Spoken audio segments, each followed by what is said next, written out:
Episode open பண்ணா அந்த God talk team இருக்கு இல்லையா, அவங்களுக்கும் நம்ம வாஸ்கோட டீம் அண்ட் ஹீரோக்கும் கிளாஷ் ஆக போகுது. ஸோ அதனால அவங்க என்ன பண்றாங்கன்னா, நம்ம ஆட்களை தேடி வராங்க. அதாவது எங்கன்னா சென்ட்ரல் சியோல இருக்கு, இவங்க இருக்கிற ஏரியாவெல்லாம் தெரிஞ்சுக்கணுன்றதுக்காக. என்னப்பா தம்பிங்களா போவா அப்படின்னு சொல்லிட்டு ஆம்பளை பொம்பளைன்னு சொல்லிட்டு எல்லாமே ஒரு மாதிரி ரவுடிசம் மாதிரி தான் சுத்திட்டு இருக்காங்க. இதை பார்க்கும்போது எனக்கு டோக்கியோ ரிவெஞ்சர்ஸ் ஞாபகம் தான் வருது. அதுல ஃபைட் பண்ணாங்க பாத்தீங்களா, அந்த மாதிரி தான் பண்ணிட்டு இருக்கானுங்க. இப்போ போற வர எல்லாரும் வந்து கொஸ்டின் கேட்க ஆரம்பிக்கிறானுங்க. அதுல சேம் யூனிஃபார்ம் போட்டிருக்காங்க. இவங்க கிட்ட கேள்வி வரும், பார்க்கறதுக்கு ஒரு மாதிரி மலுமூட்ட மாதிரி இருந்தாலும் இவங்க கிட்ட கண்டிப்பா வந்து பதில் கிடைக்கும்னு நினைச்சுக்கிட்டு யாரை தெரியுமா பிடிப்பாங்க? லோகனை தான். அவன் சும்மா ஆடுவானா, ஏற்கனவே அவன் சரியான காண்டு பூச்சுவான். எவனா கிடைக்கிறானா அடிக்கலாமான்ற மாதிரி பார்ப்பான். இவனுக்கு போய் சும்மா சண்டை வலிச்சா விடுவானா, தலைவை போட்டு செம்ம மாத்தின்னு வாத்தி அவங்களோட மோட்டர் பைக்கை திருட்டு வந்துடுறாப்ல. இப்போ இதை பார்த்த ஜோயி, சிச்சோ உங்க கையில ரத்தம் வருது, இதுல அடிபட்டு இருக்கு அப்படின்னு சொல்லிட்டு ஒரு பேண்டேஜ் எடுத்து ஒட்டு வைப்பாருங்க. லோகனுக்கு ஒரு மாதிரி ஆக்குவர்டா ஆயிடும். என்னடா இந்த பொண்ணுக்கு நம்ம வந்து ஞாபகம் இல்லையா அப்படின்னு சொல்லிட்டு, ஏன்னா ஒல்லியா இருந்தால அப்ப வேற மாதிரி விஷயங்கள் நடந்திருக்கும். பட் ஜோயியால வந்து இவனை ரெகக்னைஸ் பண்ண முடியல. இவனுக்கு இது அடிபட்டு இருக்கு, ஸோ அதை சரி பண்ண சொல்லி பேண்டேஜ் மட்டும் ஒட்டு போயிடுவான். இந்த எல்லா விஷயங்களும் லோகனுக்கு திரும்ப ஜோயி மேல காதல வர வைக்குது. அவன் வந்து சில படங்கள்லாம் பார்த்திருப்பீங்கல்ல, கை அந்த பொண்ணு தொத்தான்றதுக்காக கையை கழுவ வச்சிருப்பாள், அந்த மாதிரி ஒரு சிச்சுவேஷனுக்கு இப்போ தள்ளப்படுறான். அது மட்டும் இல்லாம அவர் சொல்லியிருப்பாள், எனக்கு அந்த பன்னிக்குட்டியை தான் பிடிக்கும்னு சொல்லிட்டு. நான் பார்த்தாக்கா ஒரு மிகப்பெரிய பன்னி மாதிரி தான் இருக்கிறேன், அதனால கண்டிப்பா அவளுக்கு என்னதான் பிடிக்கும்னு நினைக்கிறேன், அவளுக்கு எம்மையில காதல் இருக்கு, அதனால டேப் எடுத்து என் மேல ஒட்டியிருக்கா. மயிலே மயிலேன்னு கூவுனா மட்டும் அது இறகு போட்டுருமா, அதை பிடிச்சி வச்சு புடுங்கணும். அதே மாதிரி நாமளும் வந்து தைரியமா போயிட்டு அவளை அப்ரோச் பண்ணணும் அப்படின்னு சொல்லிட்டு இஷ்டத்துக்கு இவன் பாட்டு நினைச்சிட்டு இருக்காப்ல, ஜஸ்ட் பிகாஸ் ஒரு டேப் ஓட்டதுக்காக. இதுல கண்ணாடியில் அழகு பாக்குறேன்னு மத்த கப்பல்ஸ் பயந்துட்டு எப்பயும் போல வந்து அவனுக்கு என்ன பிடிச்ச விஷயங்களோ அதை மட்டும் செஞ்சுட்டு ஃபன் பண்ணிட்டு இருக்காப்ல. அப்போ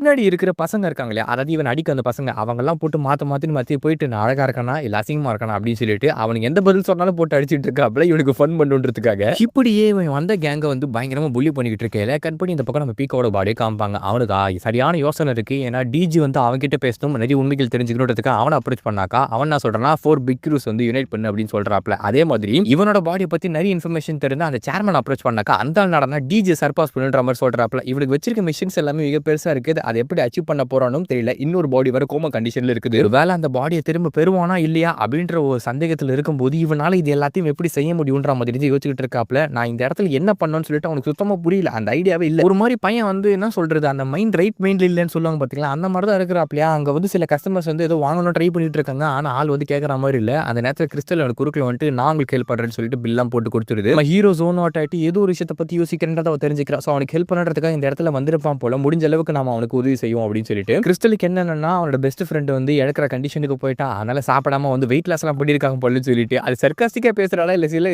உண்மையாவே பேசுறாளா தெரியல, ஒரு மாதிரி சோகத்துல வந்து தூக்கிட்டு இருக்கான் போல. அதனால அந்த வேலைங்கள்லாம் வந்து அவளே பார்த்துக்கிட்டு இருக்கா. அங்க இருக்க கஸ்டமர்லாம் ஹேண்டில் பண்றாங்க. இவளை பார்த்தோன்னே எல்லாரும் எப்பயும் போல சொல்லி விட்டுட்டு இருக்காங்க. அந்த நேரத்தில் பின்னாடி பிங்கி அப்படின்னு சொல்லி சவுண்ட் என்னடான்னு பார்த்தா நம்ம ஜோயி தான் எப்பயும் போல வந்திருக்கா. ஆக்சுவலி கிறிஸ்டல்னா வந்து எப்பயாவது ஒரு தான் வருவான், ஆனா இவ தான் வந்து எப்பயுமே கூட இருப்பா. இது எல்லாத்துக்கும் வந்து காரணம் என்னன்னா, நம்ம ஜோயிக்கு வந்து நம்ம பிக்கியை பிடிக்கும், அதாவது பீக்கா பாடியை பிடிக்கும், அதே மாதிரி கிறிஸ்டலுக்கும் பிடிக்கும். என்ன விஷயம்னா இவங்க ரெண்டு பேரும் மனசுக்குள்ள நினைச்சிட்டு இருக்காங்க, அப்பப்போ ஏன்டா இந்த பொண்ணு அவ கூட இருக்கா அப்படின்னு சொல்லிட்டு. போய் ரொம்ப நாளா நம்ம ஹீரோ கூட இருக்கிறான்றதுனால அவ வந்து அப்பப்போ இந்த மாதிரி ஜோன் அவுட் ஆகும்போது ஹெல்ப் பண்ணிட்டு இருப்பா போல. அதனால கரெக்டாக அரேஞ்ச் பண்ணிட்டு இருக்கா. இந்த நேரத்தில் கிறிஸ்டலுமே நானும் ஒரு உதவியா இருக்கணும், நான் வந்து இவங்களுக்கு நசையா இருக்கக்கூடாதுன்றதுக்காக உதவி செய்ய ட்ரை பண்ணுவா. ஆனா அது எல்லாமே வந்து உபத்திரமா தான் முடியுது. தேவையில்லாத ப்ராடக்ட்னு சொல்லி ஜோய் தூக்கி போட்டுட்டே இருப்பா. இவனு கூட போய் வந்து நல்லா இருக்கிற படம் தூக்கி போடுவா. எம்மா அதெல்லாம் போடாதமா, அது எக்ஸ்பைரி ஆகாதுன்ற மாதிரி சொல்லி அடுத்து அரேஞ்ச் பண்ணுறேன்னு சொல்லிட்டு அவளோட டெக்னிக்கல் ஸ்கில்ஸ் நான் டெக்னிக்கல் ஸ்கில்ஸ் எல்லாத்தையும் காமிக்கிறா. பட் அதெல்லாம் வந்து காமிக்க வேண்டிய இடங்கள்ல காமிச்சாக்கா அவனுக்கு கண்டிப்பா பாராட்டி உள்ள. ஆனா இந்த இடத்துல காமிச்சிருச்சுக்க ஒரு கர்மாந்திரமா உள்ளாது. ஒரு எதை எப்பப்போ எப்படி பண்ணுன்றதை தெரிஞ்சுக்கணும் அப்படின்றது கிறிஸ்டலுக்கு புரியல. அவ ஆர்வத்தில் பண்றா, இவங்களுக்கு உபத்திரமா இருக்கணும்னு பண்ணல. பட் இருந்தாலும் இவங்களுக்கு அது ஹெல்ப்ஃபுல்லா இல்ல. அப்ப டக்குன்னு ஹீரோயின்ஸ் என்ன பண்றான்னா, கிறிஸ்டல் தயவு செஞ்சு இங்க இருந்து போறியா, எனக்கு கொஞ்சம் தனியா இருக்கணும் அப்படின்ற மாதிரி சொல்றோம்னா ஜோய்க்கு ஒரு மாதிரி ஆச்சரியமா வருது, என்னடா நம்ம பீக்கா அந்த மாதிரி பேசுறான் அப்படின்னு சொல்லிட்டு அவளும் அங்கே கிளம்பி போயிடுவா. சரி நம்ம இவங்களுக்கு உபத்திரமா இருக்கும்னு சொல்லிட்டு. ஆனா ஹீரோ வந்து இவ கெட்ட பண்றதுனால அப்படி பண்ணல. அவ வந்து என்னன்னா இவளை ட்ரஸ்ட் பண்ண முடியல, ஏன்னா சேர்மனோட பொண்ணு இல்லையா. ஸோ இவங்களுக்கு வந்து ஏதோ ஒரு கனெக்ஷன் இருக்கலாம், அவனை கண்காணிக்கிறதுக்கு அனுப்பலான்ற மாதிரி அவன் வேற மாதிரி திங்க் பண்ணிட்டு இருக்காப்ல. அதான் ரீசன். அதுக்கப்புறம் ஜோய் வந்து அவனை சமாதானப்படுத்த ட்ரை பண்ணிட்டு இருக்கா, கவலைப்படாத டேனி வந்து எழுச்சிக்குவோம் அப்படின்னு சொல்லிட்டு. ஆனா ஜோய் தயவு செஞ்சு நீயும் இங்க இருந்து போறியா, நீ வந்து இந்த மாதிரி பண்ணாத அப்படின்னு சொல்லிட்டு நம்ம பீக்கா வந்து சொல்லிட்டு இருக்காப்ல. என்னன்னா ஒரு மாதிரி டிஃபரெண்டா பிஹேவ் பண்றாள், எதுக்கு தினமும் இங்க வந்து எனக்கு வந்துகிட்டு இருக்கா அப்படின்னு எனக்கு சுத்தமா புரியல. ஸோ அதனால வந்து அந்த மாதிரி பேசிட்டு இருக்கானா. அப்ப அவனுக்கு பின்னாடி ஒரு பெரிய ஷேடோ இருக்கு. என்னன்னு பார்த்தாக்கா அங்க லோகன் வந்து அந்த டேப் வச்சுக்கிட்டு இவனி ஒரு மாதிரி உத்து பார்த்துட்டு இருக்கா.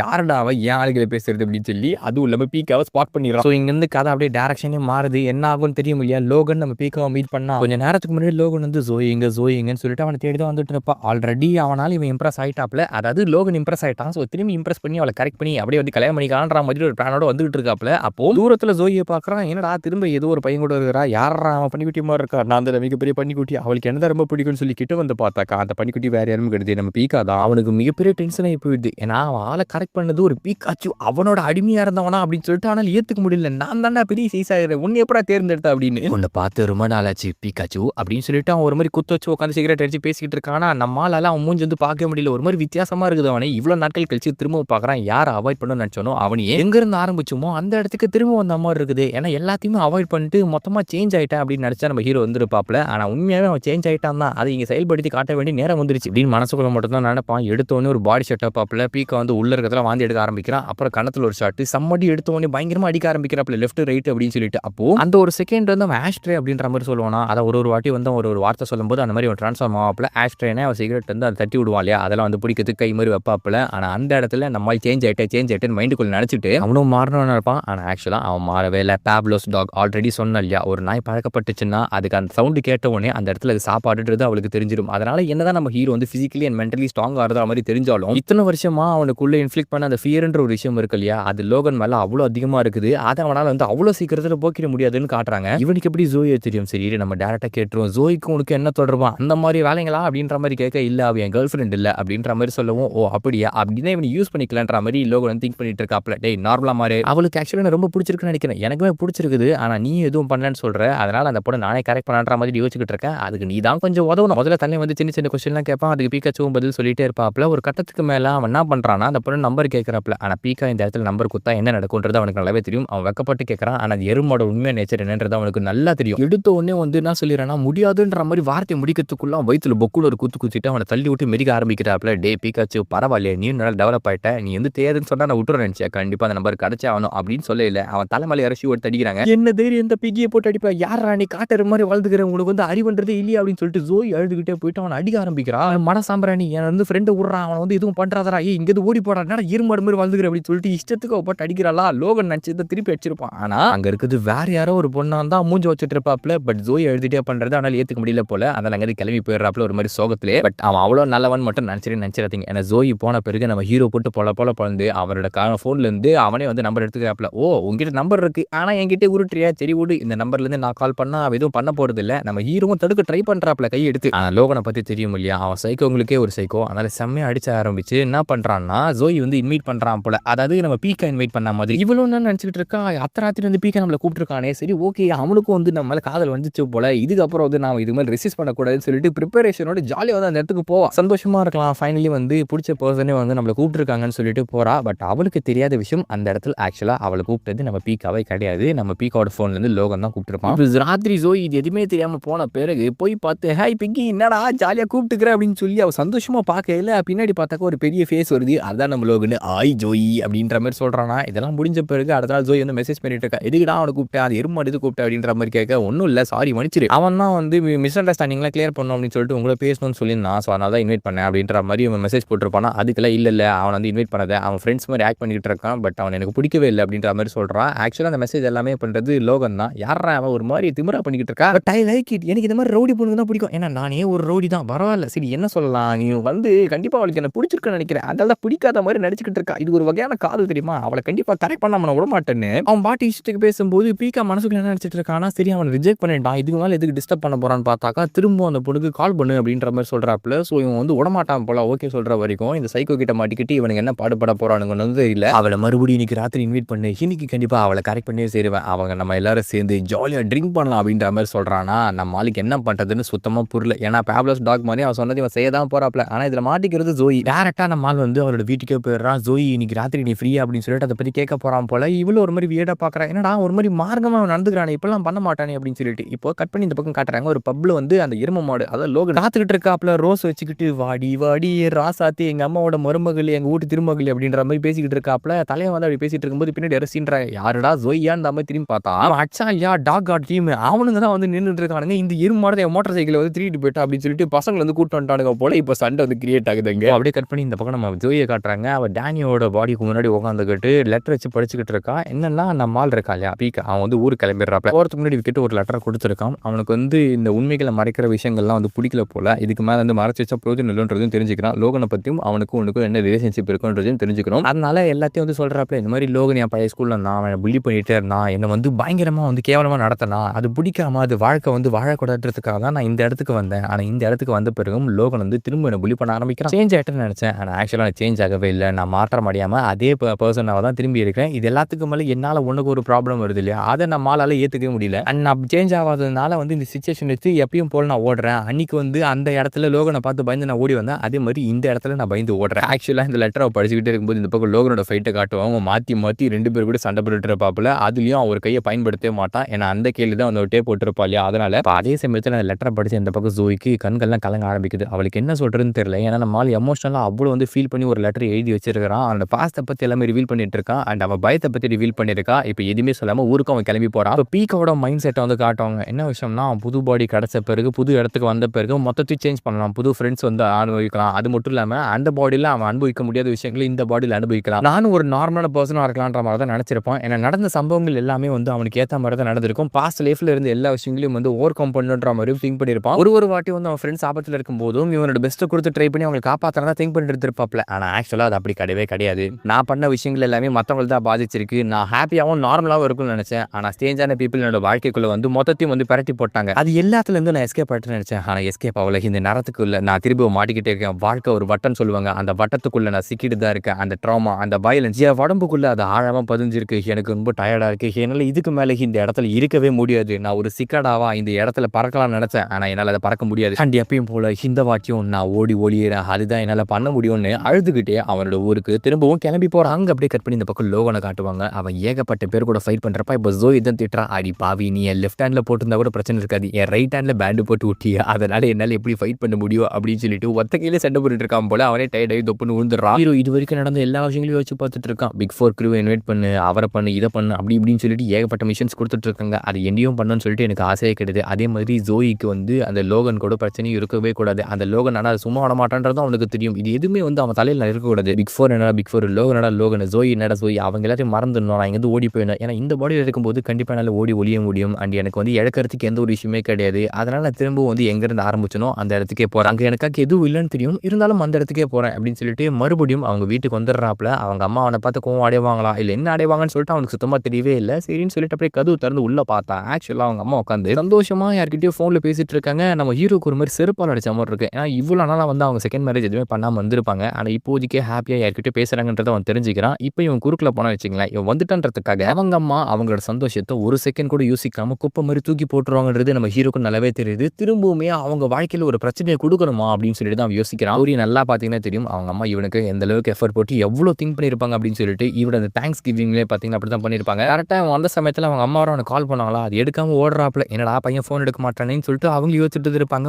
ஓடி வந்து ஒரு பார்க் வந்து உட்காந்துறான். அந்த பார்க்கில் அவனால் படுக்க கூட முடியல. ஏன்னா ஆன்டி ஹோம்லெஸ் டீம்னு சொல்லி ஒன்று எடுத்துன்னு வந்திருக்காங்க போல. இந்த ஹோம்லெஸ் பீப்புள்லாம் பார்க் ஆப்டேன் பண்ணக்கூடாதுன்றதுக்காக அவங்க படுக்காத மாதிரி அந்த இடத்துல கம்பி வச்சிருப்பாங்க. இவனோ உள்ள நினைஞ்சு ஏதோ படுக்க ட்ரை பண்ணுறாப்புல. ஆனால் முடியாது, சும்மா ஆனால் உட்காரலாம். ஆனால் அதுக்கு மேலே அவனால் எதுவும் பண்ண முடியாது. திரும்ப வீட்டுக்கும் போகிறதுக்கு அவனுக்கு மனசு கிடையாது. ஏன்னா அவங்க அம்மா வந்து ஒரு சந்தோஷமாக இருக்காங்க, அந்த மூட கெடுக்க வரன்ற மாதிரி யோசிக்கிறாப்புல. ஹோட்டலில் தங்கணும்னா எங்கே போய் தங்குவாப்புல. இது வேலைக்கு ஆகான்னு தெரிஞ்சுட்டு பக்கத்தில் பார்த்தீங்கன்னா ஒரு மாதிரி ஷைன் மாதிரி ஒன்று இருக்குது, அதான் கோயில் மாதிரி கட்டி வச்சுட்டுறானுங்க. அதில் போய் படுக்கலான்னு பார்த்தா ஒரு 4 பேர் வந்துட்டு, தம்பி இன்னும் தெரிந்த எங்கள் இடத்துல ஒரு ஒழுங்கு ஓடி போய்ட்டு அச்சிருவேன் அப்படின்ற மாதிரி சொல்கிறாங்க. அவங்களாம் தான் ஆக்சுவல் ஹோம்லெஸ் பீப்புள். ஸோ அவங்களோட இடத்த ஆக்டிஃபை பண்ண விடுவாங்களா?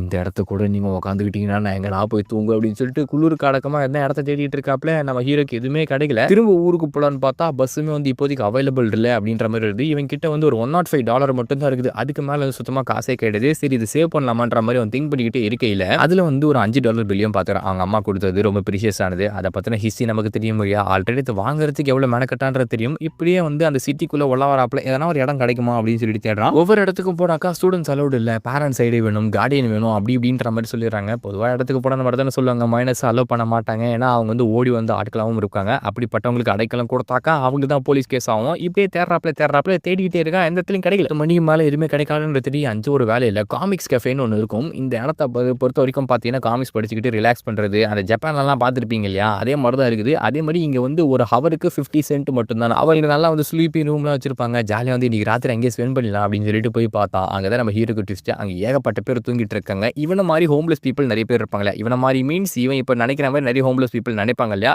காசுன்றதுனால முக்கால்வாசி அந்த கேஃபே வந்து அப்படி தூக்கத்துக்கு தான் யூஸ் பண்ணிட்டு இருக்காங்க. ஏன்னா இப்போலாம் யாரும் காமிக் கேஃபேக்கு போகிறேன், எல்லாருக்கும் இன்டர்நெட்ன்ற ஒரு விஷயம் வந்துடுச்சு. அதை வச்சு பயன்படுத்துறதுனால இதுக்கெல்லாம் வந்து அவ்வளோ மவுஸ் வந்து குறைஞ்சி போயிடுச்சு போல. அதனால இவங்கெல்லாம் சீப் ரேட்டுக்கு அதை இந்த மாதிரி விற்றுருவாங்க. அவங்களும் ரெண்டுக்கு விட்டு இந்த மாதிரி மக்களை வச்சு பொழைச்சிக்கிட்டு இருக்காங்க. இந்த மக்களில் பாதி பேருக்கு வந்து இதுதான் வந்து ஹோம் அட்ரஸாகவே வச்சுக்கிட்டு டெலிவரிலாம் வாங்குவானுங்க போல. அந்த மாதிரி வாழ்ந்துகிட்டு இருக்கானுங்க. அப்படிப்பட்ட இடத்துல நம்ம ஹீரோக்கு வந்து இடம் கிடைச்சதே பெரிய விஷயன்ற மாதிரி தான் பார்த்துட்டு இருக்கான். இருந்தாலும் பரவாயில்ல, வெளியே போயிட்டு தரையில் படுக்கிறதுக்கு இது எவ்வளோ மேலுன்னு சொல்லிட்டு பேக் வந்து அவன் தலைமாட்டில் வச்சுக்கிட்டு அப்படி தான் தூங்காப்புல. நாளைக்கு வந்து நம்ம திரும்ப போவோம் அப்படின்னு சொல்லிட்டு, தம்பி எழுந்திருங்கப்பா, என்னப்பா நேற்று சொன்னேன் காலைல வந்து ஏஞ்சி போய்டும் அப்படின்னு சொல்லிட்டு இன்னும் கொஞ்சம் நேரம் ஸ்டே பண்ண போறியா இல்லை கிளம்ப போறியா அப்படின்ற மாதிரி கேட்கல இல்லை கிளம்ப போறேன்னு சொல்லி அவன் பேக்கை தேடினா அவன் பேக்கை அங்கே காணும் அவன் ஃபோனு பர்ஸு அப்படின்னு சொல்லிட்டு எல்லா விஷயங்களையுமே அதில் வச்சிருந்தான் இப்போ பேக்கை காணணுன்னே அவனுக்கு தூக்கி வரி பிடிச்சி அவனுக்கு என்ன பண்ணுறதுன்னு தெரியல மழையிலேருந்து உட்காந்துட்டு இருக்காப்புல அந்த ஓனர் என்ன சொல்லியிருப்பாருன்னா மோல்னு ஒருத்தர் இருக்கிறான் அந்த பையன் தான் வந்து இந்த மாதிரி வேலைங்கெல்லாம் வந்து பார்த்துட்டு திருடிட்டு போயிட்டு இருப்பாப்ல அவன் தான் இதை அடிச்சுட்டு போயிருப்பான்ற மாதிரி சொல்ல இப்போ அவனுக்கு எங்கே தேடுறதுன்னு தெரியல ஒரு வாரி சப்பையில் உட்காந்துட்டு இருக்காப்ல மழையில் நினைச்சு ஹீரோக்கு அதுலேருந்து பணம் பொருள் போனது பெரிய விஷயமே கிடையாது ஆனால் அவங்க அம்மா கொடுத்தா அந்த $5 பில் இருக்கு இல்லையா அது போனது தான் பெரிய விஷயமே ஏன்னா அது எவ்வளோ வந்து ப்ரீஷியஸான விஷயம்ன்றது நம்ம எல்லாரும் பார்த்துருப்போம் அது கிடைக்கணும்னு சொல்லி யோசிக்கிறான் ஆனால் அந்த மோலை எங்கே போய் தேடுறதுன்னு அவனுக்கு தெரியல இந்த சிட்டி வந்து இப்போ தூங்கிட்டு இருக்கும் ஆனால் இங்கே இருக்கிற ஹோம்லெஸ் பீப்புளுக்கு இதுதான் வந்து பகல் மாதிரி எல்லாருமே ஒழிச்சுக்கிட்டு இருக்காங்க ஹீரோக்கு என்ன பண்ணுறதுன்னு தெரியல எங்கே போகிறதுன்னு தெரியல அவனுக்கு எந்த ஒரு விஷயமும் இல்லை பசி வேறு எடுக்குது எல்லா ஹோம்லெஸ் பீப்புளும் அங்கேயே படுத்துட்டு இருக்காங்க உண்மையான உலகம் என்னன்றதை அவன் பார்க்குறான் அதாவது அந்த டார்க் சைடுன்னு இருக்கும் இல்லையா வெறும் அட்டை பொட்டிகளை வச்சுக்கிட்டு அதை வீடாக வாழ்றது அந்த அட்டை பொட்டிங்களே வந்து ரெஸ்ட் ரூமாக யூஸ் பண்ணுறது அப்படின்னு சொல்லிட்டு இந்த மாதிரி வேலைங்கள்லாம் போயிட்டு இருக்காங்க இது பார்க்கும்போது ஹீரோக்கு ஒரு மாதிரி வியர்டாக இருந்தாலும் அவனுக்கு என்ன பண்ணுறதுன்னு தெரியல ஏன்னா அவன் திரும்ப வீட்டுக்கு போகலான்னா அந்த எண்ணத்தை அப்படியே தூக்கி குப்பையில் தான் போடணும் அவங்க அம்மாவை அவனால் கஷ்டப்படுத்த முடியாது அதே மாதிரி ஊர் திரும்ப போகலான்னு பார்த்தாக்க பேகு இல்லை காசு இல்லை என்ன பண்ணுறதுன்னு தெரியல அப்போ அந்த இடத்துல ஒரு ஃபைட்டு போயிட்டு இருக்கும் எனக்கு கொடுங்க அப்படின்னு சொல்லிட்டு என்னன்னு பார்த்தா ஒரு பர்ஸுக்காக ஃபைட் பண்ணுறாங்க அந்த பர்ஸை பார்த்தோன்னு தெரிஞ்சு போயிடுது அது நம்ம ஹீரோட பர்ஸ் அப்படின்னு சொல்லிட்டு அட பாவீங்களா அதை தடை தேடிக்கிட்டு இருந்தா தயவு செஞ்சு நீ கொடுங்கடா அப்படின்னு சொல்லிட்டு குறுக்கால வந்து பூந்துக்கிட்டு நம்ம ஹீரோ கத்திட்டு இருப்பாப்ல அப்புறம் விசாரிச்சு பார்த்ததுல அந்த பேக் யாரோ வந்து தூக்கி போட்டுருந்தாங்களாம் அதை இவங்க வந்து பிரிச்சு எடுத்துக்கலாம்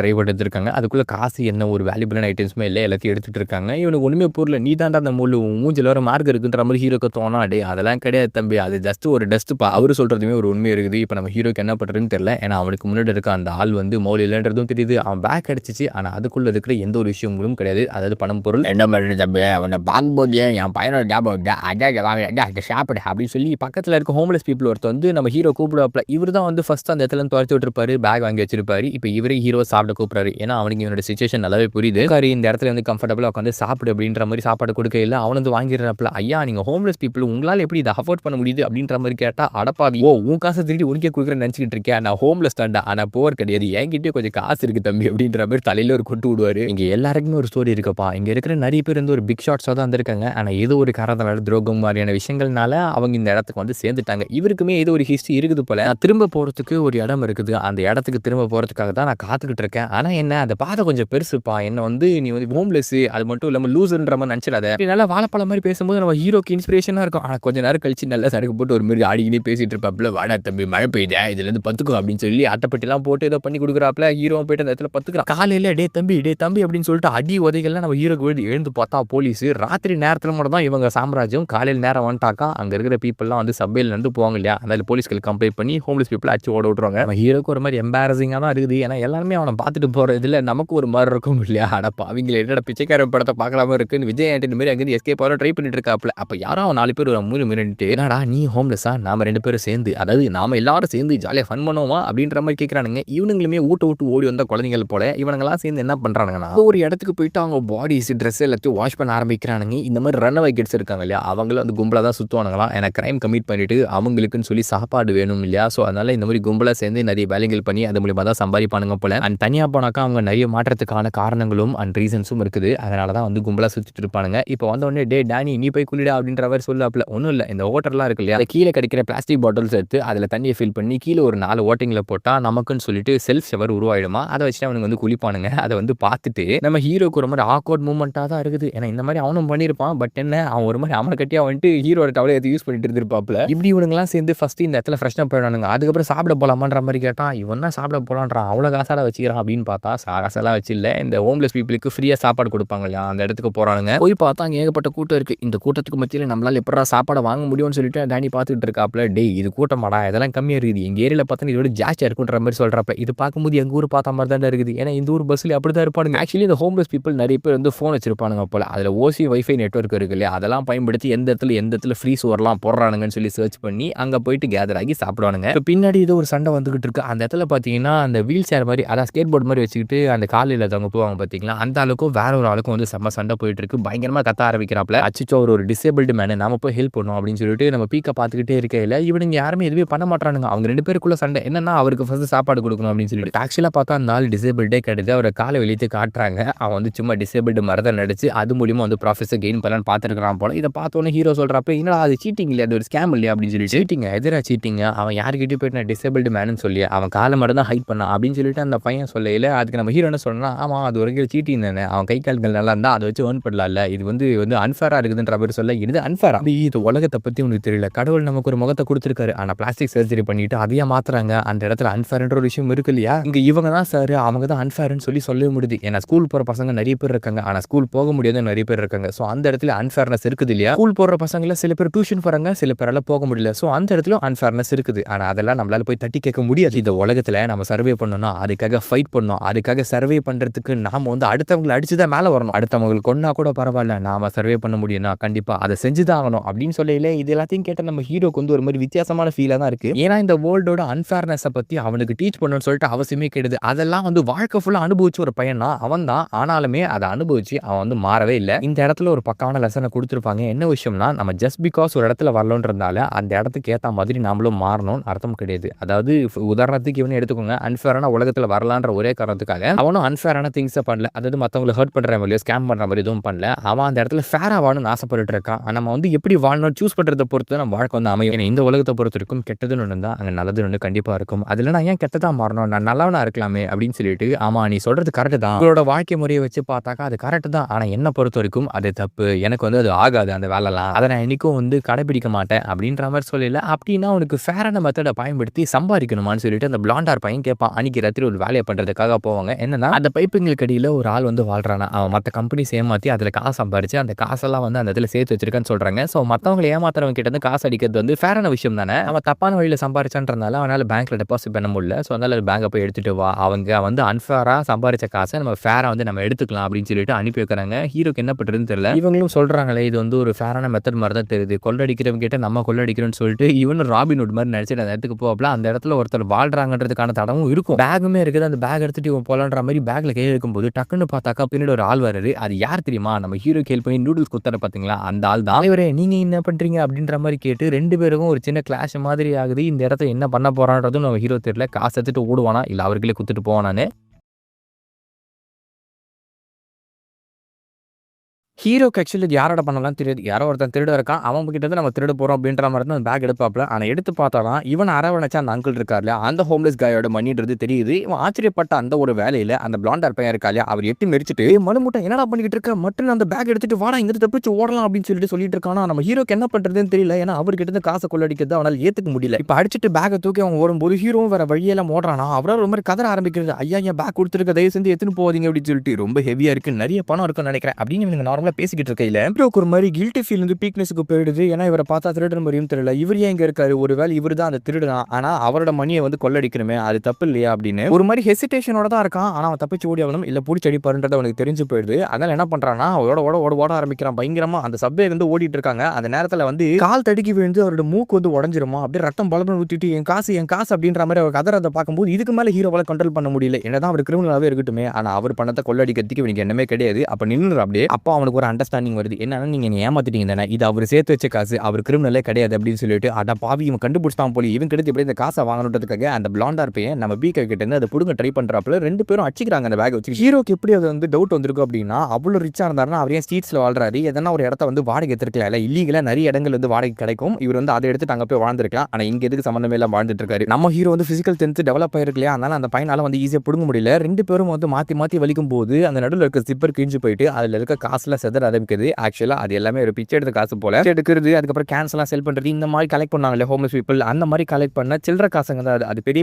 அமௌண்ட்லாம் கிடையாது. இதை பார்த்த உடனே அந்த பையனுக்கு ஆச்சரியமாகுது. அடப்பாவி ஏகப்பட்ட காசு இருக்குன்னு பார்த்தாங்க, என்னடா இப்படி இருக்குது அப்படின்னு. கீழே விழுந்த உடனே சப்பேல ஹோம்லெஸ் பீப்பிள் ஏகப்பட்ட பேர் இருப்பாங்க. காசு போட்டா என்ன நடக்கும் தெரியும் இல்லையா, ₹1 இருந்தாலும் 1000 இருந்தாலும் அது வந்து கை வைப்பாங்க மக்கள். கண்டிப்பா அதை தான் பண்றாங்க இங்க. எல்லாருமே அந்த காசு எடுக்கையிலே ஒரு பயங்கரமா கதற ஆரம்பிக்கிற என் காசுன்னு. இப்போ அந்த பசங்களும் அங்க தப்பிச்சு ஓடுறானுங்க. என்னடா மில்லியன் கணக்கில் வச்சிருக்கான்னு சொன்னா அவன் சில்லற வச்சிருக்கான், இது வச்சு தூள் பக்கோடா கூட வாங்க முடியாதுன்ற மாதிரி சொல்ல, அடப்பாவி அவ ஏகப்பட்ட காசு வச்சிருக்காரு, அது பேக் சைஸை பார்த்து ஏமாந்துட்டான்னு சொல்லிட்டு அவனுக்கு ஓடிடுறானுங்களா. போன பிறகு ஹீரோவை கண்டிப்பா ரிவெஞ்ச் எடுப்பேன் அப்படின்ற மாதிரி தான் சொல்லிட்டு போறாங்க. ஆனா ஹீரோக்கு இப்போ ரொம்ப வருத்தம் ஆகி போயிடுது. ஏன்னா அவர் கண்ணுக்கு முன்னாடி அழுகுறாரு, அவரோட காசெல்லாம் எடுத்துக்கிட்டு இருக்காங்க. சாரான்னு வேற ஒரு பேரை சொல்லிட்டு இருக்காரு. என்னன்னா தேவையில்லாம ஒரு ஆளை வந்து ஜட்ஜ் பண்ணிட்டு இந்த மாதிரி தேவையில்லாத வார்த்தைகளை கேட்டு தப்பான வழியில் நடந்து போயிட்டு அதனால ஒருத்தர் சஃபர் ஆவாங்கன்றத நம்ம ஹீரோவால ஏத்துக்க முடியல. பட் இங்க ஒரு ட்விஸ்ட் வருது. என்னன்னா அங்க இருக்க ஹோம்லெஸ் பீப்பிள் எல்லாத்தையும் காசு எடுத்தாங்க இல்லையா, கலெக்ட் பண்ணி இவர்களை திருப்பி கொடுக்குறாங்க. ஏன்னா அவங்க எல்லாருக்கும் தெரியும் இவர் ஒவ்வொரு நாளும் இருந்தாலும் வந்து அந்த காசை எவ்வளவு கஷ்டப்பட்டு சேர்த்து வச்சாரு அப்படின்னு சொல்லிட்டு, டேய் நாங்க ஹோம்லெஸ் பீப்புள் தான், ஆனா நாங்க ஒண்ணு திருட்டு பசங்க கிடையாது, அதுவும் நம்ம கூடவே வாழ்ற ஒரு மக்கள் கிட்ட இருந்து நாங்க திருட மாட்டோம் அப்படின்னு ஒன்று சொல்லுவாங்க பாருங்க. இது வந்து சொசைட்டிக்கு செருப்படி தான். பிகாஸ் சொசைட்டில இருக்கிற மக்கள் இந்த மாதிரி காசு வந்தனா கண்டிப்பா அதை எடுத்துட்டு ஓடுவாங்க.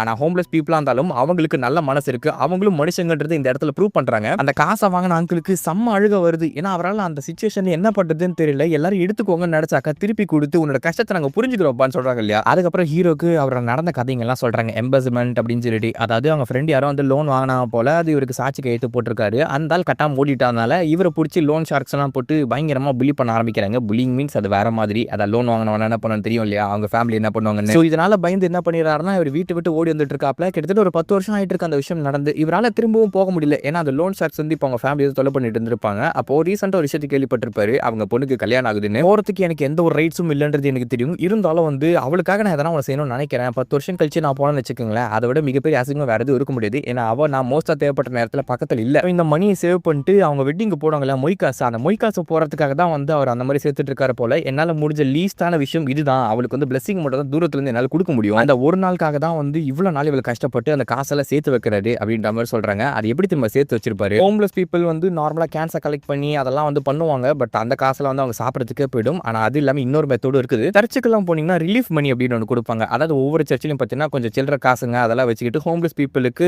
ஆளுக்கு இவ்வளோ அப்படின்ற மாதிரி காசு கொடுப்பாங்க. அதை வச்சுட்டு நீங்க வந்து அந்த வேலைக்கு சாப்பிட்றதோ இல்லை எதனா ஒன்று பண்ணலாம். ஒவ்வொரு சர்ச்சிலும் வந்து ஒவ்வொரு நாள் கொடுப்பாங்க. இவர் என்ன பண்றாருன்னா பல மைல் தூரம் அதுக்காக டிராவல் பண்றாப்ல. அதாவது ஒவ்வொரு ஊர்ல இருக்க சர்ச்சுக்கு போறாப்ல, அந்த சிட்டியில் இருக்க சர்ச்சுக்கு போயிட்டு இந்த ரிலீஃப் மணி வாங்குறது. இப்படி வாங்கி தான் அவளை கலெக்ட் பண்ணி வச்சிருக்காரு. வீட்டு விட்டு வெளியே வந்து 10 வருஷத்துல அவர் எவ்வளவு சர்ச்சுக்கு போக முடியுமோ அவ்வளோ சர்ச்சுக்கு போயிட்டு அந்த ஒவ்வொரு ரூபாயும் அந்த ஒவ்வொரு மணி கணக்கையும் வந்து சேர்த்து வச்சு அதை அவங்களோட பொண்ணோட மேரேஜுக்கு போடணும்னு ஆசைப்பட்டிருக்காரு போல. ஏன் வாக் பண்ணாரு, நீங்க வந்து பப்ளிக் டிரான்ஸ்போர்ட்ல போலாமே அப்படின்ற மாதிரி கேட்டீங்கன்னா, 50 வயசு கீழே இருக்கவங்க வந்து பப்ளிக் டிரான்ஸ்போர்ட் ஃப்ரீலாம் கிடையாது, அதுக்கும் காசு கட்டணும். அதனால தான் வாக் பண்ணி வந்து அந்த இடத்துக்கு போறாங்க. இப்படிப்பட்ட சிச்சுவேஷன்லுமே அவர் எதனா ஒன்று செய்யணும் தன்னால முடிஞ்சது தான் பொண்ணுக்காகன்னு. அப்பதான் நம்ம ஹீரோக்கு நிறைய விஷயங்கள் புரியுது. அவர் ஏன் வந்து நம்ம ஹீரோக்கு சாப்பாடுலாம் கொடுத்தாரு, அவங்க பொண்ணுக்காக வாங்கி வச்சு இவனு கொடுத்தாரு போல. சரி பார்க்கறதுக்கு வந்து குழந்தையா இருக்கானே அப்படின்னு சொல்லிட்டு அதுக்கப்புறம் அன்னைக்கு வந்து ரொம்ப நேரம் ப்ரே பண்றது. ப்ரே பண்ணி முடிச்ச பிறகு திரும்பவும் அந்த பைப்பான இடத்துக்கு வராது. தம்பி நானும் வந்து வீட்டை விட்டு ஓடி வந்தவன் தான், ஆனா வீட்டை விட்டு உன்னை விட முன்னாடி ஓடி வந்ததால உனக்கு ஒரு அட்வைஸ் கொடுக்குறேன், அதை நல்லா கேட்டுக்கோ. நீ எவ்வளவு தூரம் ஓடினாலும் சரி அந்த இடத்துக்கு வந்து திரும்ப வந்தே தீருவே அப்படின்ற மாதிரி சொல்றாப்ல. அதாவது இவருக்கு இந்த பைப் லைன் எப்படியோ அதே மாதிரி எங்க ஆரம்பிச்சு அங்கதான் நீ திரும்ப திரும்ப வந்து சேருவேன். நம்மளோட வாழ்க்கையில நிறைய பேர் வந்து வீட்டு விட்டு ஓடுறது வாழ்க்கை விட்டு போறதுன்னு சொல்லி ட்ரை பண்ணுவாங்க. அது வந்து கிரைம் கிடையாது. பட் இருந்தாலும் நீ ஓடினாலும் நீ வந்து திரும்ப போறதுக்கு ஒரு இடம் இருக்கணும். அதாவது உன்னோட வீட்டுக்கு கண்டிப்பா நீ திரும்ப போய் தான் ஆகணும். ஆனா நான் ரொம்ப தூரம் ஓடிட்டு இருந்தால என்னால இப்ப திரும்ப போக முடியாது, அதுக்கு ரொம்ப லேட் ஆயிடுச்சு அப்படின்ற மாதிரி சொல்றாப்ல.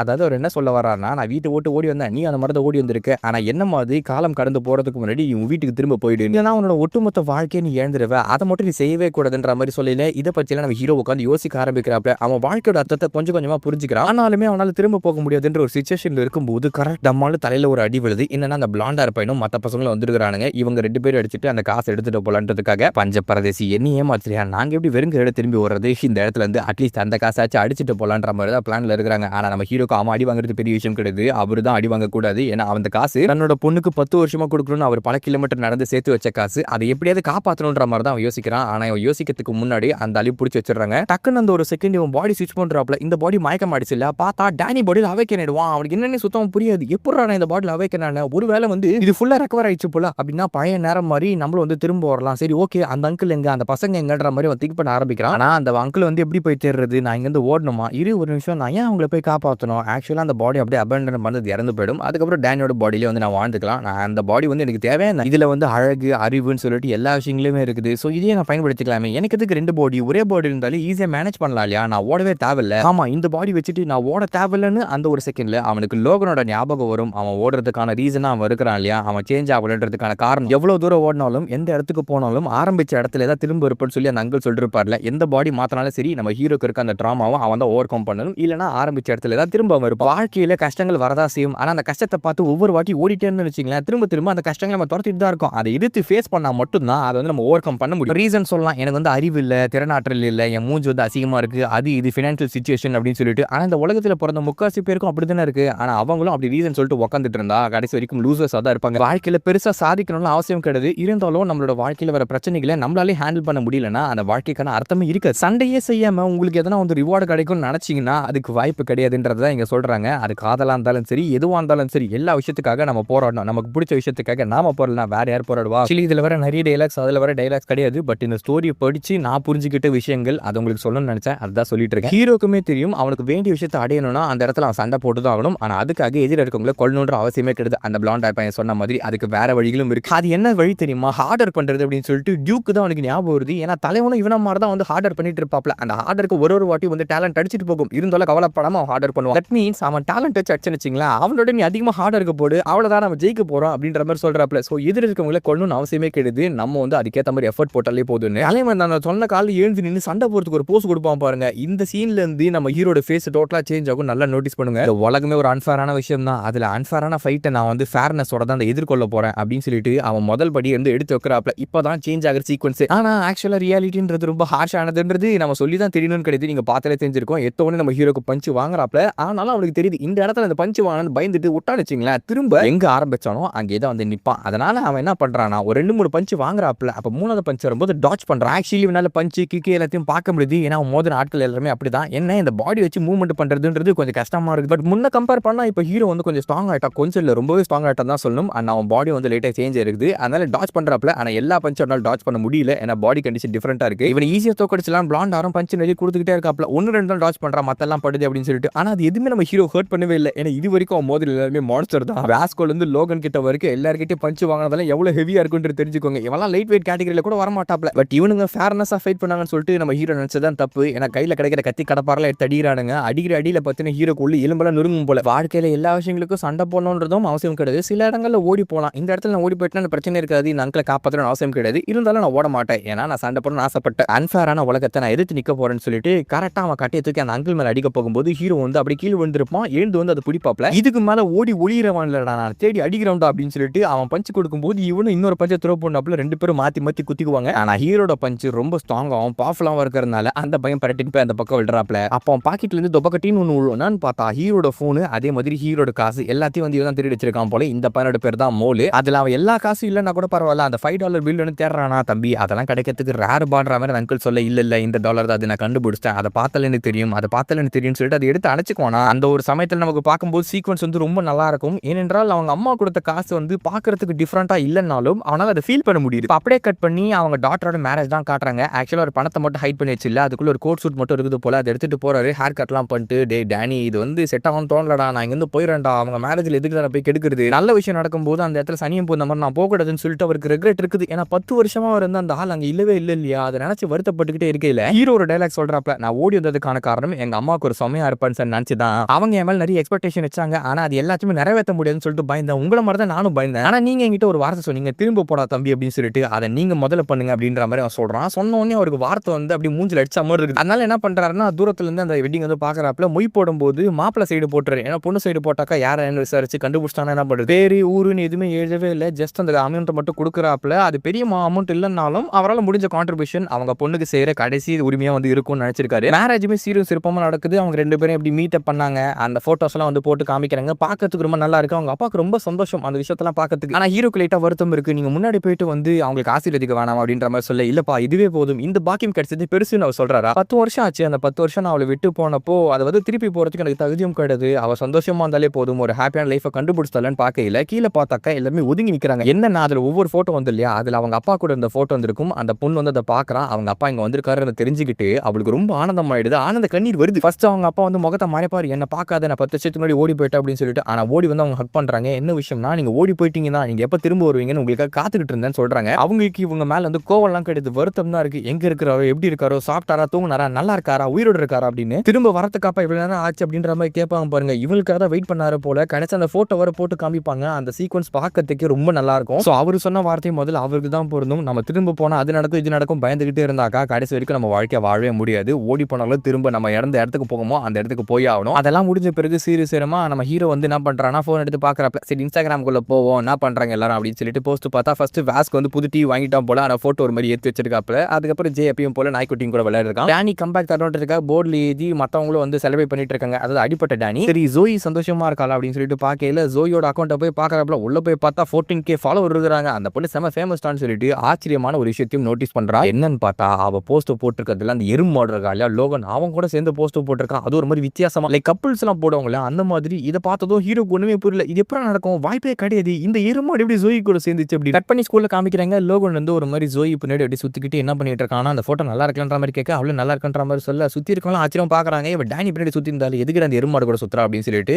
இந்த விஷயத்தை பார்க்கும்போது மீராக்கு ஏதோ சந்தேகம் வருது போல. அதில் ஏந்து வந்து ஜோயி ரெஸ்ட் ரூம் போலாமா இல்ல ஸ்நாக்ஸ் சாப்பிட போலாமா, கொஞ்சம் வரியா, நம்ம 2 பேர் வந்து தனியா போய் ரொம்ப நாள் ஆச்சு அப்படின்ற மாதிரி கூப்பிடலாம். இல்ல நான் வரல, நீ தனியா போ, என்னை பத்தி வருத்தப்படாத, நான் சந்தோஷமா தான் இருக்கேன் அப்படின்ற மாதிரி சொல்றாப்ல. உன்னை த்ரெட்டன் பண்ணா வந்து என்கிட்ட இன்ஃபார்ம் பண்ணுன்ற மாதிரி மீரா சொல்லிக்கிட்டு இருக்கா. ஏன்னா அவளுக்கு என்ன பண்றதுன்னு தெரியல. லோகனை பார்த்தாக்கா அவ்வளவு பயமா இருக்கு. என்ன தைரியம் வந்து அந்த மாதிரிலாம் பேசிட்டு இருப்பேன், நான் அவளை பயன்படுத்துறேன்னா ஒழுங்கா எங்க ஓடி போயிடு, இல்ல அச்சு ஓட விட்டுருன்ற மாதிரி லோகன் அந்த பொண்ணை பார்த்து சொல்ல, சும்மா இருப்பான நம்ம ஜாக்கு தம்பி இன்னொரு பேசணும்னு வச்சுக்கோ, அங்கிருந்து ஒரு ஃபிளைங் கீ கூடு அப்படின்னு சொல்லிட்டு அவனுக்கு கத்த ஆரம்பிக்கிறா. இவனுக்கு 2 பேர் அச்சுக்குவானுங்க போல விட்டாக்கா.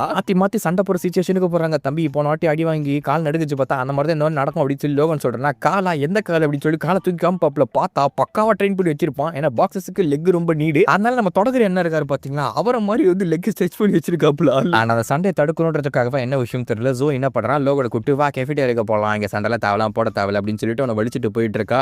ஜோயி அதெல்லாம் நடந்த பிறகுமா அவன் கூட சுத்துற, என்ன நடந்துச்சுன்னு சொல்லி ஜாக்குக்கும் சரி மீராக்கும் சரி யாருக்குமே வந்து புரியல. ஏன்னா வித்தியாசமா இருக்குது எப்படி ஜோயி வந்து லோகன் கூட சுத்துறான்னு. இப்படி சில நாட்கள் போகுது. ஜோயி வந்து லோகன் கூட மட்டும் தான் சுத்திட்டு இருக்கா. சுத்தி இருக்கவங்களும் ரூமர்ஸ் சும்மாவா செட் பண்ணுவானுங்க, இதுக்கு மேல செட் பண்ணிக்கிட்டு இருக்கானுங்க. அந்த நேரத்துல கிறிஸ்டல் ஒரு ராத்திரி நடந்து போகிற வேலையில லோகனும் ஜோயும் போறத பாக்குறாங்க. இது ஒரு சந்துக்குள்ள தனியா போறாங்க. இந்த எருமாடு எதுக்கு அந்த அழகிய கூட்டு போறா, பியூட்டி அந்த பீஸ்ட் மாதிரி பின்னாடி ஃபாலோ பண்ணிட்டு போய் பார்த்தா ஆக்சுவலா அங்க ட்விஸ்ட் என்ன தெரியுமா, அவங்க 2 பேரும் வேற ஏதோ ஒரு விஷயத்த பண்ணிட்டு இருக்காங்க. அங்க அப்படியே கட் பண்ணி இந்த பக்கம் நம்ம ஹீரோவை காட்டினாக்கா, மை டியர் பாய் உட பாத்திரப்படா லட்சி நல்லா வாழ்ந்துக்கிறியாடா, எந்த ஒரு பிரச்சனையும் இல்லடா தங்கம், உனக்கு பாக்கத்துக்கு இழைச்சு போயிட்டு கண்ணு அப்படின்ற மாதிரி சொல்லிட்டு சோறெல்லாம் நல்லா போடுறாங்க. ஆக்சுவலாவே ஹீரோ லைட்டா இழைச்சிருக்கா, நீங்க பார்த்தா நோட்டீஸ் பண்ணலாம். எங்க அம்மா கிட்ட நான் திரும்ப வந்துட்டேன் அப்படின்னு சொல்லிட்டு நார்மலா பேசிக்கிட்டு இருக்கேன். அவன் ஃபோன் சுவிச் ஆஃப் பண்ணி வச்சிருப்பாப்ல, அக்கௌண்ட் டீஆக்டிவேட் பண்ணிட்டு இப்ப திரும்ப எடுத்து பார்த்தாக்கா கிட்டத்தட்ட 300 மிஸ்டு கால். அது வந்து வாஸ்கோ, ஜாக், ஈவன் வந்து டியூக்கெல்லாம் வந்து ஃபோன் பண்ணியிருக்கான். ஆனா ஜோயி கிட்ட இருந்து ஒரு மிஸ்டு காலும் வரல. என்னன்னு சொல்லிட்டு இவனுக்கு ரொம்ப சந்தேகமா இருக்கு. எனக்கு கண்டிப்பா இவனை வந்து கவலைப்பட்டு அது வந்து பண்ணிருப்பான்ற மாதிரி தான் இன்ஸ்டா உள்ள போய் பார்த்திருப்பான். அப்பதான் லோகன் கூட டேட் பண்றது இவனுக்கு தெரிஞ்சிருக்கு. பக்கம் ஜோயை போய் காப்பாற்றணும், டேஞ்சர்ல இருக்கா லோகன் நாள் அப்படின்ற மாதிரி யோசிக்கலாம். இன்னொரு பக்கம் அவன் மைண்ட் என்ன யோசிக்குது அப்படின்னா, நான் புள்ளி பண்ணப்பட்டேன் அவனாலன்னு சொல்லிட்டு எல்லா இன்ஃபர்மேஷனும் சொன்னேன். ஆனா அதுக்கப்புறமே இவன் டேட் பண்றானா, நான் என்ன நினைச்சுக்கிட்டேன், நான் வந்து ஒரு சாதாரண ஆள் தானே. ஆனா லோகனுக்கு எனக்கு நிறைய டிஃபரன்ஸ் இருக்கு. மேபி அவளுக்கு அந்த மாதிரி ஆட்கள் பிடிக்கலாம் அப்படின்னு சொல்லிட்டு நினைச்சுக்கிட்டே இருக்கேன். திடீர்னு அவங்க அம்மா வந்து சொல்றாங்க, டே உங்களோட ஃப்ரெண்ட்ஸ் யாரோ ஒருத்தவங்க வந்திருக்காங்க, பார்க்கறதுக்கு கியூட்டா இருக்கு, அந்த பொண்ணு அப்புறம் அவனுக்கு ஃப்ரெண்ட் ஆச்சு, அவனை பார்க்கறதுக்கு வந்திருக்கா பாரு அப்படின்ற மாதிரி சொல்லி போய் பார்த்தா அங்க இருக்கிறது கிறிஸ்டலோட அந்த செகண்டரி வார்டு இருக்கு இல்லையா, அதுதான். கிறிஸ்டல் சம்மந்தமே இல்லாம ஏன் இங்க வந்தா, முதல்ல அவளோட வீடு வந்து எப்படி கண்டுபிடிச்சா அப்படின்ற மாதிரி யோசிச்சுக்கிட்டே இருக்கே. இல்லை நான் அவங்ககிட்ட ஒன்று சொல்லணும்னு சொல்லி டப்பாலும் நம்ம ஹீரோக்கு ஒரு அற உருவாடா, உன்னால நீ மனுஷ ஜென்மன்னு சொல்லிக்கிறியா, இவ்வளவு கேவலமான ஒருத்தன் வந்து நான் பார்த்ததே இல்லை அப்படின்னு சொல்லிட்டு பயங்கரமா நம்ம ஹீரோ திட்ட ஆரம்பிக்கிற. என்ன விஷயம்னா, அவ கிறிஸ்டல் வந்து ஒரிஜினல் பாடியில் அவங்க ஒரு விஷயம் பார்த்துருப்பாரு, லோகனும் ஜோயும் ஏதோ பண்றாங்கன்னு. ஆக்சுவலா லோகன் வந்து அவளை கிஸ் பண்ண ட்ரை பண்ணிடுமா. அப்ப ஜோய் என்ன பண்ணா, அவனை தட்டி விட்டு அடிச்சு விட்டுருவா. நான் தான் சொன்னேன் இல்லையா, என் பக்கத்திலே வராதுன்னு சொல்லிட்டு தேவலாமே அந்த மாதிரி பண்ற அப்படின்னு சொல்லி ஜோய் கத்திக்கிட்டே இருக்கையில ரொம்ப நெக்லா பண்ற, இது எனக்கு ரொம்ப பிடிச்சிருக்குன்னு அவன் முடிய பிடிச்சி தூக்குறான். இந்த இடத்துல ஒரு ட்விஸ்ட் ரிவீல் பண்றாங்க, இவ வந்து பிடிச்சவன டேட் பண்ணவே இல்லை. நீ ஒரு விஷயத்த நல்லா ஞாபகம் வச்சுக்கோ, நம்ம 2 பேருக்குள்ள ஒரு டீல் இருக்கு. அதாவது என்னன்னா, அவங்க ஒரு கான்ட்ராக்ட் போட்டிருக்காங்க, 4 டேட்ஸ் வந்து போயிருக்காங்க இப்போதைக்கு, 6 வாட்டி என் கூட நீ டேட்டுக்கு வரணும், அதுக்குள்ள நான் வந்து பிக்கப் பண்ணிடுவேன். அப்படி இல்லைன்னு வச்சுக்கோ, ஏன்னா அவன் அப்படியே விட்டுருவேன். ஆனா இந்த 6 டேட் என் கூட வரல அப்படின்னா பீகாச்சு, அதாவது நம்ம பீக்கா வந்து போட்டு பயங்கரமா புள்ளி பண்ணுவேன்ற மாதிரி சொல்லியிருப்பான். இல்லைங்கன்னு நான் வந்து சாதாரணமாக தான் சொன்னேன். ஆனால் ஆக்சுவலாக என்ன சொல்லியிருப்பானா, டேனியலை கொன்றுவேன் அப்படின்ற மாதிரி சொல்லியிருப்பான். இதுக்கு பயந்து தான் ஜோயி வந்து அவங்க கூட டேட் பண்ணிட்டு இருக்கான். இந்த உண்மை நம்ம பீக்காக்கு தெரிஞ்ச உடனே செருப்பால் அடிச்ச மாதிரி இருக்குது. ஏன்னா ஜோயி இவனை பற்றி கவலைப்பட நினைச்சிருப்பான். ஆனால் இவனுக்காக தான், இவன் சேஃபாக இருக்கணும் ஒரு ரீசனுக்காக தான் வந்து அவன் லோகன் கூட டேட்டுக்கு போயிட்டு இருக்கான்ற தெரிஞ்ச உடனே அந்த மொத்த போர்டுன்னு அவன் தலைமையில விழுது. ஜோயி வந்து நினைச்சிருந்தா போலீஸ் கிட்ட போயிட்டு இந்த இன்ஃபர்மேஷன் பற்றி சொல்லியிருக்கலாம். ஆனால் ஒருத்தனை கொலை பண்ணிட்டாக்கா ஜெயிலுக்குள்ள போடுவாங்க. இவன் நல்லா பிஹேவ் பண்ணாக்கா சீக்கிரமே வெளியே வந்துடலாம். அதனால அது எனக்கு ஒரு பெரிய பிரச்சனையே கிடையாது, அவன் ஈஸியாக கொண்டு நான் போய்கிட்டே இருப்பேன்ற மாதிரி சொல்லியிருப்பான். அவன் ஆர்டர் பண்ணிட்டாக்கா அது ஒரு பெரிய விஷயம் அவனுக்கு கிடையவே கிடையாது. ஏன்னா ஆல்ரெடி ஒரு ரவுடி தான். ஸோ அவன் லைஃப் எப்படி ஆனாலும் வந்து அப்படி தான் போக போகுதுன்றது தெரிஞ்சு போச்சு. ஆனால் டேனியோட லைஃபை இழக்கிறது நம்ம ஜோய்க்கு சுத்தமாக பிடிக்கல. ஒரு நாள் வந்து ஸ்கூலுக்கு போவானா, வீட்டில் இருக்கலான்ற மாதிரி கதிரி ஜோய் எழுதுகிட்டு இருப்பான். ஆனால் அவள் போகலன்னா என்ன நடக்கும் டேனின்றது நான் அவளுக்கு நல்லாவே தெரியும். அதனால இவனை காப்பாற்ற ஒரே ரீசனுக்காக தான் அந்த எருமாடு கூட ஒரு டேட்டுக்கு போகிறன்றது தெரிஞ்சுக்கிட்ட உடனே நேரங்களில் அவனுக்கு கால் பண்ணுற மாதிரியும் வந்து அவள் திங்க் பண்ணியிருப்பா. பட் இருந்தாலும் அந்த ஒரு புல்லிங்கிறது எந்த அளவுக்கு ஒரு பர்சன் அஃபெக்ட் பண்ணுன்றதும் அவளுக்கு வந்து ரியலைஸ் ஆகுது. நிறைய பேருக்கு இது கொஞ்சம் கொஞ்சமாக ரியலைஸ் ஆகுது. அதாவது மற்றவங்களுக்கு புள்ளி பண்ணால் அந்த கண்டிஷனில் நாம வந்து எப்படி இருக்கும், ஃபர்ஸ்ட் ஜாக், அதுக்கப்புறம் டூ,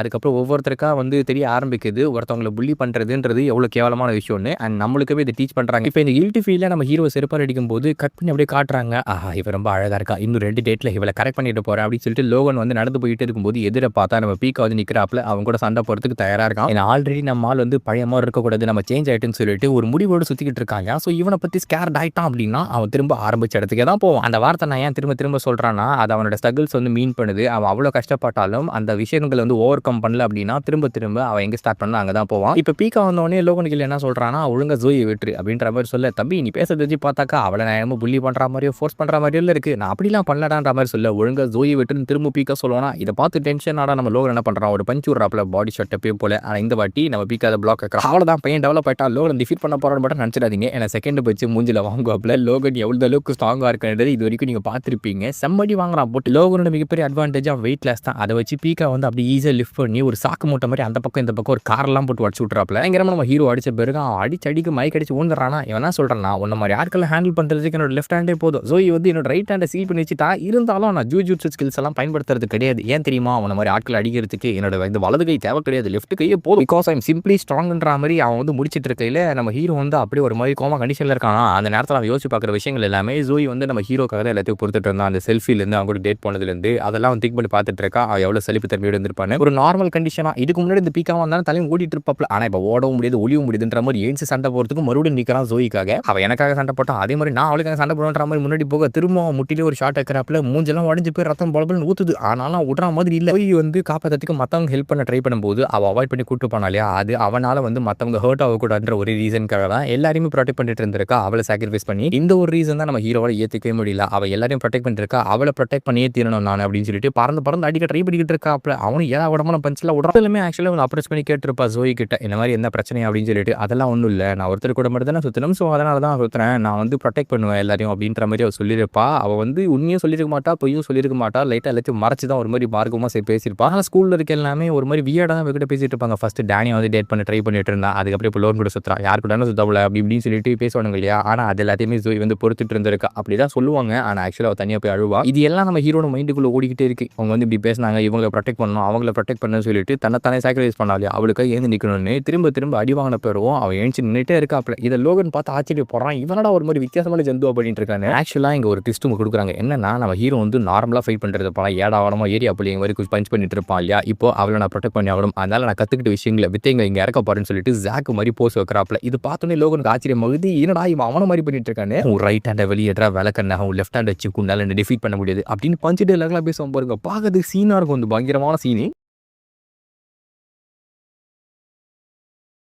இப்போ நம்ம ஹீரோ விட்டு கொடுக்கணும் முடிவு பண்ணிட்டான். நான் தம்பி பாக்ஸிங்லாம் கற்றுக்கிட்ட போல என்ன டிவியில் பார்த்துட்டு வந்துட்டேன், இல்லை காமெடியில் படிச்சு வந்துட்டேன். சரி ஓகே, நான் வந்து சண்டை போடுறேன், ஆனால் லெஃப்ட்டை மட்டும் தான் பயன்படுத்துவேன். ஒரு வேலை ரைட்டை பயன்படுத்துறேன்னா அது கில்லுக்காக மட்டும்தான். ஸோ உனக்கு ஒரு சேலஞ்ச் கொடுக்குறேன், நீ வந்து இதுக்கான ரிவார்டாக வந்து ஜோயை விட்டுறேன். அதாவது என்னோட ரைட் ஹேண்ட் யூஸ் பண்ண வெஸ்டர்ன் வச்சுக்கேன், நான் ஜோயை வந்து கம்ப்ளீட்டாக விட்டுறேன்னு சொல்லி லோகன் சொல்கிறான். அவன் சொல்லி முடிக்கிறதுக்கு முன்னாடி நம்ம ஹீரோ மூஞ்சில் பஞ்ச் பண்ணிட்டு கண்டிப்பாக ப்ராமிஸ் பண்ணுறியா, அவளை விட்டுருவேன்ற மாதிரி கேட்டா, டேய் நான் ப்ராமிஸ் பண்ணுறேன்டா விளக்கண்ண அப்படின்னு அந்த பஞ்ச் ஆல்ரெடி லோகன் பிடிச்சிரும். அப்போ இப்போ தான் ஃபைட்டு சீரியஸாக எனக்கு ரொம்ப பிடிச்ச சீனே. நான் அந்த வார்த்தையை சொல்லி முடிச்சோடனே நம்ம லோகன் மூஞ்சில டிப்பிள் அப்படின்னு சொல்லி ஒரு 2-3 பஞ்சு வரும். நம்ம ஹீரோ ஒரு சைக்கோத்தனமான மோடுக்கு என்டர் ஆயிடுவாப்ல. இதுதான் பேசிக்னு ஜாக் ஒரு சில விஷயங்களை சொல்லி கொடுத்துருப்பான். முதல்ல 1 ஸ்டெப் ஃபார்வர்ட் எடுக்கணும், உன்னோட ஹிப்பை ரொட்டேட் பண்ணணும், அதோட சேர்த்து ஷோல்டர்ல மொத்த வெயிட்டையும் போட்டு அது மூலியமா பஞ்சு கொடுக்கணும். இதோட பேர் தான் ஸ்ட்ரைட் அப்படின்னு சொல்லி. நான் 1-2 பஞ்சு மட்டும் தான் லோகன் மேல லேண்ட் ஆகும். அவன் பார்த்தா கவுண்டர் அட்டாக்லாம் கொடுத்துட்டு இருக்காப்ல. அந்த ஒரு அடியில நம்ம ஹீரோட அப்படியே சிந்தம் கலக்கி போச்சுன்ற மாதிரி ஆகி போயிடுது. அவன் நார்மலான பர்சன் இல்லைன்றது ஆல்ரெடி நம்ம ஹீரோக்கு தெரிஞ்சிருக்கும். அவ்வளோ ஈஸியா அவனை டிஃபீட் பண்ண முடியாதுன்றது அவனுக்கு தெரியும். இது எல்லாத்தையும் தெரிஞ்சிருந்தும் அவன் ஹார்டர் பண்ணி கண்டிப்பா அவனை தோக்கடிச்சு தோக்கடிக்கிறது மீன்ஸ் அதை அடிச்சு போறது கிடையாது, அந்த பெட்ல ஜெயிக்கிறத சொல்றான். இவனோட பிசிக்கல் ஸ்கில்ஸ், ஸ்டாமினா எல்லாமே வந்து கேவலமான விஷயம் தான். நானும் பார்க்க கேவலமா தான் இருக்கேன். இருந்தாலும் எனக்கு வந்து இதை விட பெட்டரான ஏதோ ஒன்று டிசர்வ் ஆகல அப்படின்னு நினைச்சேன். அதாவது நானும் அக்லியா போரா இருக்கேன் இல்லையா, ஸோ அதால எனக்கு நடக்கிற விஷயங்களும் அப்படிதான் இருக்குன்ற மாதிரி நான் அக்செப்ட் பண்ணிட்டு போனேன். ஆனா டியூக் அப்படி போல. ஜஸ்ட் பிகாஸ் ஒருத்தவங்க கிட்ட பணம் இல்லை, அவங்க பார்க்க வித்தியாசமா இருக்காங்கன்ற காரணத்தால அவங்களை புள்ளி பண்றதுன்றது சரியான விஷயமே கிடையாது. அது எதிர்த்து போராடியே ஆகணும். அதை தான் டியூக் பண்ணா, நானுமே இங்க பண்ண போறேன். ஏன்னா ஒரு வாட்டி புள்ளி பண்ணும்போது இவன் சாரி கேட்டுட்டு அவன் சொல்றதெல்லாம் செஞ்சுட்டு இருப்பான். நான் ஏன் சாரி கேட்கணும், நான் தப்பே பண்ணலையே, நான் எடுத்து போராடணும் அப்படின்னு சாவர வரைக்கும் போராடுன்னு கொஞ்சமா லோகனோட அந்த பஞ்சஸ் எல்லாம் ப்ரெடிக்ட் பண்ணி அவன் டாச் பண்ண ஆரம்பிச்சிடும். ஆக்சுவலி அந்த பஞ்ச் எல்லாம் அவனால பார்க்க முடியும், ஆனா டாச் பண்ற அளவுக்கு அவனோட பிசிக்கல் கேப்பபிலிட்டிஸ் இருக்காது. ஆனா இப்போ அதை டெவலப் பண்ணிக்கிறான் கொஞ்சமா. அதே மாதிரி ஜாக் சொல்லி கொடுத்த சில விஷயங்களை பயன்படுத்தி லெஃப்ட் ஹூக் ரைட் ஹூக்ன்ற மாதிரியான பஞ்சஸையும் கொடுப்பான். ஜாக் மட்டும் கிடையாது, அவன் வாஸ்கோ கேட்டு யூஸ் பண்ண டெக்னிக் இது எல்லாத்தையும் ஒன்னொன்னா அவன் செயல்படுத்தும் போது அதை பார்க்க நமக்கு ஆச்சரியமா தான் இருக்கும். ஏன்னா டேனியோட பாடியில தான் எல்லாம் பண்ணியிருப்பான், ஆனா பீக்கோட பாடியில அதை பண்றான். ஆனா சத்தியமா இந்த ஃபைட் பார்க்கும்போது ஒரு டைம் நம்மளோட பீக் வந்து ஹைப் ஆயிடும், அப்படியே பயங்கர அவ்வளவுதான் நம்ம ஜெயிக்க போறான்ற மாதிரி இருக்கும். ஆனா அதை ஒரே செகண்ட்ல உடைச்சிருவாங்க. அந்த மாதிரி தான் லோகன் போடுவான். அடிக்கடி ஒரே பஞ்ச் தான் கொடுப்பான். ஆனா அந்த ஒரு பஞ்ச் இது வரைக்கும் நம்ம பீக்க மெனக்கட்டு கொடுத்தா அந்த 5-6 பஞ்ச் இருக்கு இல்லையா, அதுக்கு சமோன்ற மாதிரி இருக்கும். பட் இங்க ஒரு ட்விஸ்ட் என்னன்னா, அவர் லெஃப்ட் ஹேண்ட் யூஸ் பண்ணாம ரைட் ஹேண்ட்ல பஞ்ச் கொடுத்திருப்பான். சோ ஜோயி பெட் கட்டினா இல்லையா, அதுல வந்து நம்ம ஹீரோ ஜெயிச்சிட்டாப்ல. சக்சஸ்ஃபுல்லி லோகனை டிஃபீட் பண்ணியாச்சு. அதாவது அந்த பெட்ல டிஃபீட் பண்ணியாச்சு. அதுவே நம்ம ஹீரோக்கு மிகப்பெரிய விக்டரி தான். ஏன்னா இதுக்கு முன்னாடி இருந்தா அவன் கண்டிப்பா வந்து பீக்காச்சு மாதிரி தான் நடிச்சிட்டு இருந்திருப்பான். இப்போ அவன் எதிர்த்து சண்டை போட்டு அவனுக்கு ப்ரொடெக்ட் பண்ணணும்ன்ற நினைச்ச பீப்புள் வந்து ப்ரொடெக்ட் பண்ணிருக்கா இல்லையா, நீ சேஃபா இருக்க இருக்குன்னு நினைச்சிட்டு அப்படியே ஹீரோ மயக்கம் ஆவற கட் பண்ணி நெக்ஸ்ட் காட்டுறாங்க. இந்த ஸ்ட்ராபெரி மில்க் குடி அப்படின்னு சொல்லி வாஸ்கோ கொடுத்துட்டு வெல்கம் டேனியல்ன்ற மாதிரி சொல்ல நம்ம பீக்காவோட பாடி என்ட்ரானா எல்லாருமே அங்க அவனை வரவேற்கிறதுக்காக இருக்கிறாங்க. இவனுக்கு ரொம்ப சந்தோஷம். எதை இழந்தோமோ அதை திரும்ப பெற்றுட்டோம் அப்படின்ற மாதிரி நினைக்க வெல்கம் பேக்னு சொல்லி பக்கத்துல பார்த்தா டேனியோட பாடி நின்றுட்டு இருக்கோம். இவன் ஏன்டா இங்க நின்றுட்டு இருக்கான், அனந்தரமே எப்படி இங்க இருக்கும், வாய்ப்பே கிடையாது. அது மட்டும் இல்லாம அவங்க என்ன விட்டுட்டு போறாங்க, என்னையா தனியா விட்டு போறீங்கன்ற மாதிரி பாக்குறப்ப டேனி மத்தவங்க கூட கிளம்பி போறான். நான் என்ன பண்ணேன், நானும் உங்க கூட வரணும்னு ஆசைப்படுறேன், எதுக்காகன்ற மாதிரி யோசிச்சுக்கிட்டு நம்மளோட தகுதி தராதரம் அவ்வளவுதான், அதை தெரிஞ்சுக்கிட்டு நாமளே வந்து டப்பி சாத்திட்டு இருக்கணும்ன்ற மாதிரி அவன் திங்க் பண்ணும்போது புது டேனி, அதாவது புது பீக்கா இருக்கு இல்லையா, இப்ப லோகன் கூட ஃபைட் பண்ணவன் அவன் வந்து பேசுற மாதிரி இருக்கு. டே உன்னை பத்தி எந்த ஒரு விஷயமும் பேட் ஆனதே கிடையாது, எதுக்கு சும்மா பிடிச்ச பிள்ளையர் மாதிரி நின்றுட்டு இருக்கா, போடா அவன் ஃப்ரெண்ட்ஸ் கூட போய் என்ஜாய் பண்ணு அப்படின்ற மாதிரி புஷ் பண்ணாப்ல. ஸோ இதெல்லாம் பார்த்தீங்கன்னா மென்டலி அவன் வந்து அந்த ட்ராமாலாம் ஓவர் கம் பண்ணிட்டான்ட்டு அவன் டீம்ல வந்து காட்டுது. தட் மீன்ஸ் நம்ம ஹீரோ வந்து ஒரு மாதிரி ஹெசிடேஷனோட தான் இருப்பான், மற்றவங்க கூட வந்து போலாமா வானாமா அப்படின்னு சொல்லிட்டு, ஏன்னா தனக்கு தகுதி தராதரங்கள் இல்லை, தான் வந்து மாறலை அப்படின்ற மாதிரி வச்சிருப்பான். ஆனா இப்போ மாறிட்டா, அதனால மற்றவங்க கூட சேர்ந்து நடக்க அவனுக்கு அது தகுதி இருக்கு அப்படின்றத அவனே அவனுக்கு சொல்லிக்கிட்ட எப்படி இருக்குமோ, அவனே செல்ஃப் மோட்டிவேட் பண்ண எப்படி இருக்குமோ அதான் வந்து இந்த இடத்துல காட்டுறாங்க. ஃபைனலி நம்ம ஹீரோக்கு வந்து அந்த கான்ஃபிடன்ஸ் ஒரு விஷயம் கெயின் ஆயிடுது. சந்தோஷமான ஒரு சீக்வன்ஸ் மாதிரி காட்டி அப்படியே மொத்தமா நம்ம ஹீரோ வந்து சேஞ்ச் ஆகிறாப்ல. அந்த பீக்காவோட பாடியிலிருந்து இப்போ அசல் டேனி அவன் மாற ஆரம்பிக்கிறான். ஆனாலுமே எனக்கு பீக்கா கூப்பிட்டுக்கலாம், அப்பதான் நம்ம கன்ஃபியூஸ் ஆகாது. டப்பா கட்டின்னு அவன் அனதர் பாடியில் அவைக்கனாப்ல, அதாவது டேனியோட பாடியில் அவைக்கனா வரான். அப்படின்னு பார்த்தாக்கா அவனுக்கு பீக்கோட பாடி இப்போ அன்கான்சியஸ் கண்டிஷன்ல இருக்கணும். எழுந்து பார்க்குறான், ஹாஸ்பிட்டல் வெளில இருக்க. அப்புறம் இது அந்த பாடியா, பரவாயில்ல பக்கம் ரெக்கவர் ஆயிடுச்சு போல, ஆனால் அந்த பாடி கொஞ்சம் டிஃப்ரெண்டா இருக்கு. சரி அதெல்லாம் விடு, நான் இப்போ என்ன பண்ணிட்டு இருந்தேன், அந்த பைத்தியக்கார லோகன் கூட சண்டை போட்டுருந்தான், அவன் என்ன போலன்னு போலதான்டா அடிச்சடிக்கு நான் 2 நாளைக்கு ஜெயிச்சுக்க முடியாது போல. அதை பத்தி நான் பெருசா வந்து கவலைப்படவே இல்லை, ஏன்னா அந்த ஃபைட் பண்ணதுக்கு அவனுக்கு ஒரு காரணம் இருக்கு. அந்த காரணத்துக்காக அவன் போராடி வின் பண்ணிட்டான். அதுதான் மிகப்பெரிய விஷயமே. அந்த பாடியிலயும் நிறைய டிஃபரன்ஸ் தெரியுது. கொஞ்சம் நேரம் படுத்து எழுந்து எப்படி இருக்கும், கொஞ்சம் லைட்டா வந்து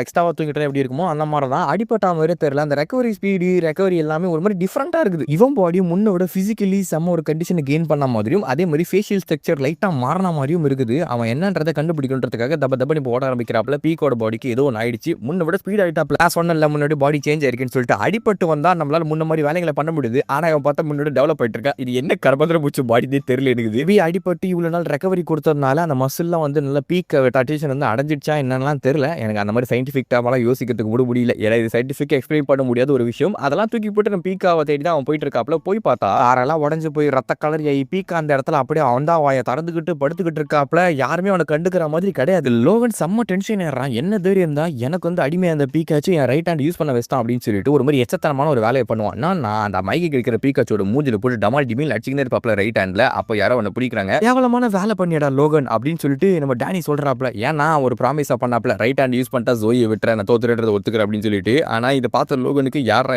அன்னைக்கு நம்ம கிட்ட அடிவான பையனான்ற மாதிரி யோசிச்சு திரும்பவும் அவனை குத்தலான்ற மாதிரி எழுச்சிக்கோப்ல. எழுந்த உடனே ஒழுங்கா எங்கிருந்து ஓடி போயிடு, இல்லைன்னா தேவையில்லாம உன்னை அடிச்சு அப்படியே கிளப்பி போட்டுருவேன், நான் இங்க வந்து இந்த பாடி தூக்கிட்டு போறதுக்கு வந்திருக்கேன் அப்படின்ற மாதிரி அவன் சொல்லல. என்ன தெரியும் என்ன பார்த்தே பேசுவேன். அவன் அடிக்கிறதுக்கு இவன் ட்ரை பண்ணுவான். நான் பீக்கா கூட சண்டை போட்டு அவனோட பாடியில வந்து ஏகப்பட்ட அடிகள் விழுந்திருக்கு போல. வெளியே தான் அப்படி பந்தாவா காட்டுறாப்ல. ஆனா அவனுக்கு டேமேஜ் ஏற்பட்டிருக்கு. அதான் அவனால் எதுவுமே பண்ண முடியல.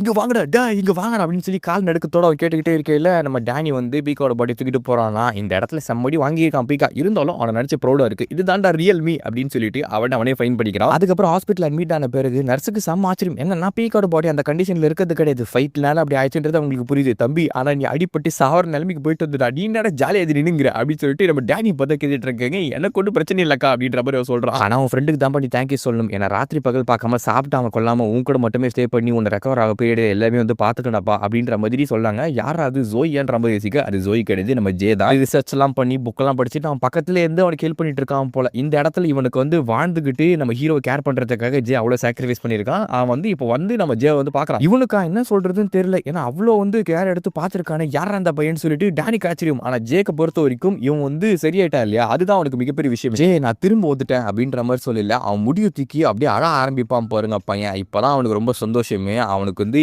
இருந்த மிகப்பெரிய ஒரு பாரமே குறைஞ்சு போச்சுன்ற மாதிரியும் சொல்லலாம். கட் பண்ணி நெக்ஸ்ட் டே ஜோய் வந்து ஸ்கூலுக்கு கிளம்புறத காட்டுறாங்க. அவன் எப்பயும் போல கிளம்பிக்கிட்டே இருக்கையில யாரும் வந்து ஃபோன் அடிச்சுக்கிட்டே இருக்காங்க. அது கண்டிப்பா அந்த பைத்தியக்காரனா தான் இருக்கும், நான் ஃபோன் எடுக்கக்கூடாதுன்னு சொல்லிட்டு முடிவோடு இருக்கா. டக்குன்னு பார்த்தா அவ கது தந்து வெளில வரும்போது அங்க நம்ம பீக்காவோட பாடி இருக்கும். செம்ம அடி வாங்கிட்டு இருக்கோம். என்ன ஜோய் கால் பண்ண எடுக்கவே மாட்டேன்னு ரொம்ப நேரம் கால் பண்ணிட்டே இருந்தேன், என்னாச்சு என்ன பிரச்சனைன்ற மாதிரி கேட்டா இவளுக்கா செம்ம பயமாயுது. ஐயோ அந்த எறும்போட வந்துருவான், நான் இங்க தப்பிச்சு போடான், உயிருக்கு ஆபத்துறா, போடா போடா போடா போடா அப்படின்ற மாதிரி தள்ளி விட்டுக்கிட்டே இருக்கல. ஜோய் நீ கவலைப்படாத, எல்லா ப்ராப்ளத்தையும் நான் சால்வ் பண்ணிட்டேன். ஆக்சுவலி நீ என் முகத்தை பார்த்து ஃபர்ஸ்ட் டைமா பேசுறேன், எனக்கு ரொம்ப சந்தோஷமா இருக்கு, நீ பயப்பட தேவையில்ல, எல்லா பிரச்சனையும் நான் சால்வ் பண்ணிட்டேன் அப்படின்ற மாதிரி நான் சொல்லுவான். இப்போ நடந்த விஷயங்கள் எல்லாமே ஜோயோட மண்டைக்குள்ள ஓடுது போல. நிறைய பேர் அவளுக்கு ஹெல்ப் பண்ண ட்ரை பண்ணிருப்பாங்க, என்னடா அவளை ஏன் டேட் பண்ற அப்படின்னு சொல்லிட்டு. ஆனா இவ டேட் பண்றதுக்கான காரணம் ஒண்ணு இருக்கு, தான் காதலிக்கிற பையனோட அந்த உயிரை வந்து காப்பாற்றணுன்றதுக்காக தான் சுத்தி இருக்க என்னென்னவோ பேசுவாங்க. இவ யார் கூட போகல அப்படின்னு சொல்லிட்டு ஒரு மாதிரி கேவலமா போனாங்க. இருக்காங்களே இந்த சொசைட்டி பொறுத்த வரைக்கும் அப்படிதான். ஒரு பொண்ணுங்க வந்து ஈஸியா ஜட்ஜ் பண்ணிட்டு அவங்கள பத்தி பேசுறது ஒரு வேலையாச்சு சுத்துவானுங்க பஞ்சப்பரதேசிங்க. அது எல்லாத்தையுமே அழுதுட்டு தான் மனசுக்குள்ளேயே வச்சு பூட்டி வச்சு பொறுத்துக்கிட்டு இருந்திருக்கா. எல்லாமே நம்ம ஹீரோவை காப்பாத்தணுன்ற ஒரே காரணத்துக்காக தான். ஒரு பர்சன் ஈஸியா ஜட்ஜ் பண்ணக்கூடாதுன்றது இதுல நீங்க கத்துக்கோங்க. வெளியில அவங்க பண்றாங்க, சுத்தி இருக்கவங்க கெட்டவங்கன்னு சொல்றாங்கன்றதுனால ஒருத்தவங்களை ஜட்ஜ் பண்ணா அது அவங்களை எந்த அளவுக்கு பாதிக்குன்ற மாதிரியும் இந்த இடத்துல காட்டியிருப்பாங்க. இப்போ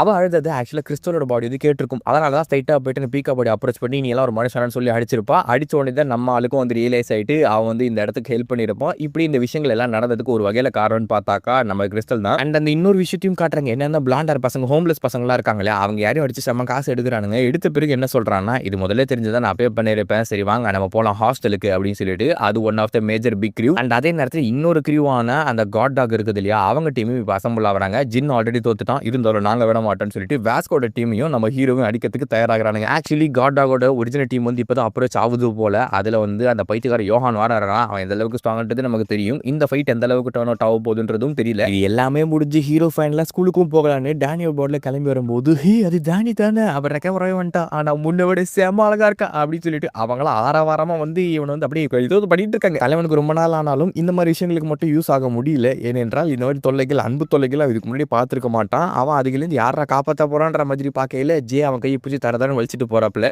பொறுமையா உள்ள போகையில கொஞ்ச நேரம் நம்ம ஹீரோ மூஞ்சி டிப்ரெஷனா தான் காட்டுவாங்க. இல்லன்னு பார்த்தாக்கா அந்த வாஸ்கோட டீம்ல ஒரு 4 பேர் இருப்பானுங்க. அதான் சொன்ன இல்லையா டூல் கவுன்சில் சொல்லிட்டு அது 3 பேர் வந்துட்டு இன்விசிபிள் சேரியட் அப்படின்னு இவனை தோல் மேல உட்கார வச்சுட்டு கூட்டு போவாங்க. எப்படின்னா அது குழந்தைங்களுக்கு காது குத்தும் போது வலிக்கும், அதுக்கப்புறம் வந்து அள வைக்க கூடாதுன்றதுக்காக தோல் மேல தூக்கி வச்சு மாமங்காரெல்லாம் போவாங்க பாருங்க. அந்த மாதிரி பண்ணிட்டு இருக்காப்ல. ஆனா பாவீங்களா தயவு செஞ்சு இறக்கிட நம்ம ஸ்கூலுக்குள்ள இருக்கோம்டா. வாஸ்கோக்கு படு சந்தோஷம். யூனிஃபார்ம்ல லைட்டா வந்து மாத்திட்டு இருக்கான், பாக்கிறதுக்கு மஜாவா இருக்குது. அவரை சொல்றாப்ல டேடி ரெக்கவர் ஆயிட்டே ரொம்ப சந்தோஷம்னு சொல்லி கண் கலங்கிடுறாப்ல. ஏஸ்கராப்ல இருந்து ஊந்தியாமே ஒரு 15 ஃப்ளோர்ல இருந்து ஊந்து சர்வே பண்ணியாமேன்னு சொல்லிட்டு அவன் பாட்டு இவர் சொல்லவே இல்லை. இவர் பாட்டு உருட்டு கதைகள் விட்டுக்கிட்டு இருக்காரு. பட் ஃபார் சம் ரீசன் இவங்க இன்னுமே அன்பாப்புலரா தான் இருக்காங்க. அது நம்ம ஹீரோக்கு ரொம்ப அட்வான்டேஜா போகுது. ஏன்னா யாருமே தொல்ல போட மாட்டாங்க. அப்படியே ஃபேஷன் டிபார்ட்மெண்ட்டுக்கு வராப்ல கதுக்கு வெளியே நின்று கது திறக்கலாமான்ற மாதிரி யோசனையிலே திறக்கிறாப்ல. திறந்த பிறகு அந்த ஒரு நொடி எல்லா கிளாஸ் முடிச்சு எகிரி வந்து நம்ம ஹீரோ அப்படியே ஹக் பண்ணலான்ற மாதிரி வராங்க. குறுக்குல ஜே வந்து அவனை காப்பாத்திட்டு இருக்காப்ல. இப்படி ஃபன்னா அந்த இடத்துல வந்து அவர் ரிட்டர்ன் கொடுக்குறான். அப்புறம் ஸ்கூலுக்கு வந்து இன்னும் ஜிஹோ வரல, அவன் இன்னும் ட்ரையல் கண்டக்ட் பண்ணலன்ற மாதிரி சொல்றாங்க. நான் தான் ஆல்ரெடி சொன்னது ஃபியூச்சர் நடக்க வேண்டிய கதை. இன்னும் ஜிஹோ வந்து ஜெயிலுக்குள்ளே போகல. அந்த கேஸ் வந்து இன்னும் ஆன்கோயிங்ல தான் இருக்குது. அதில் நடக்கிற கதை தான் இது. அப்போ நம்மளும் வந்து யோசிச்சு பார்க்குறாப்ல அவன் திரும்ப வந்தாக்கா அவன் வந்து நேருக்கு நேராக பார்க்க முடியுமா அப்படின்னு சொல்லிட்டு இப்படி யோசனையில் இருக்கும்போது லோகன் பைத்தியக்காரா இருக்காது. அவன் ப்ராமிஸ் பேக் பண்ணிட்டு திரும்ப ஜோயை தொலை பண்ணுறதுக்கும் வந்துட்டு இருக்காப்ல. இன்னும் 2 டேட் பாக்கி இருக்கு அப்படின்னு சொல்லிட்டு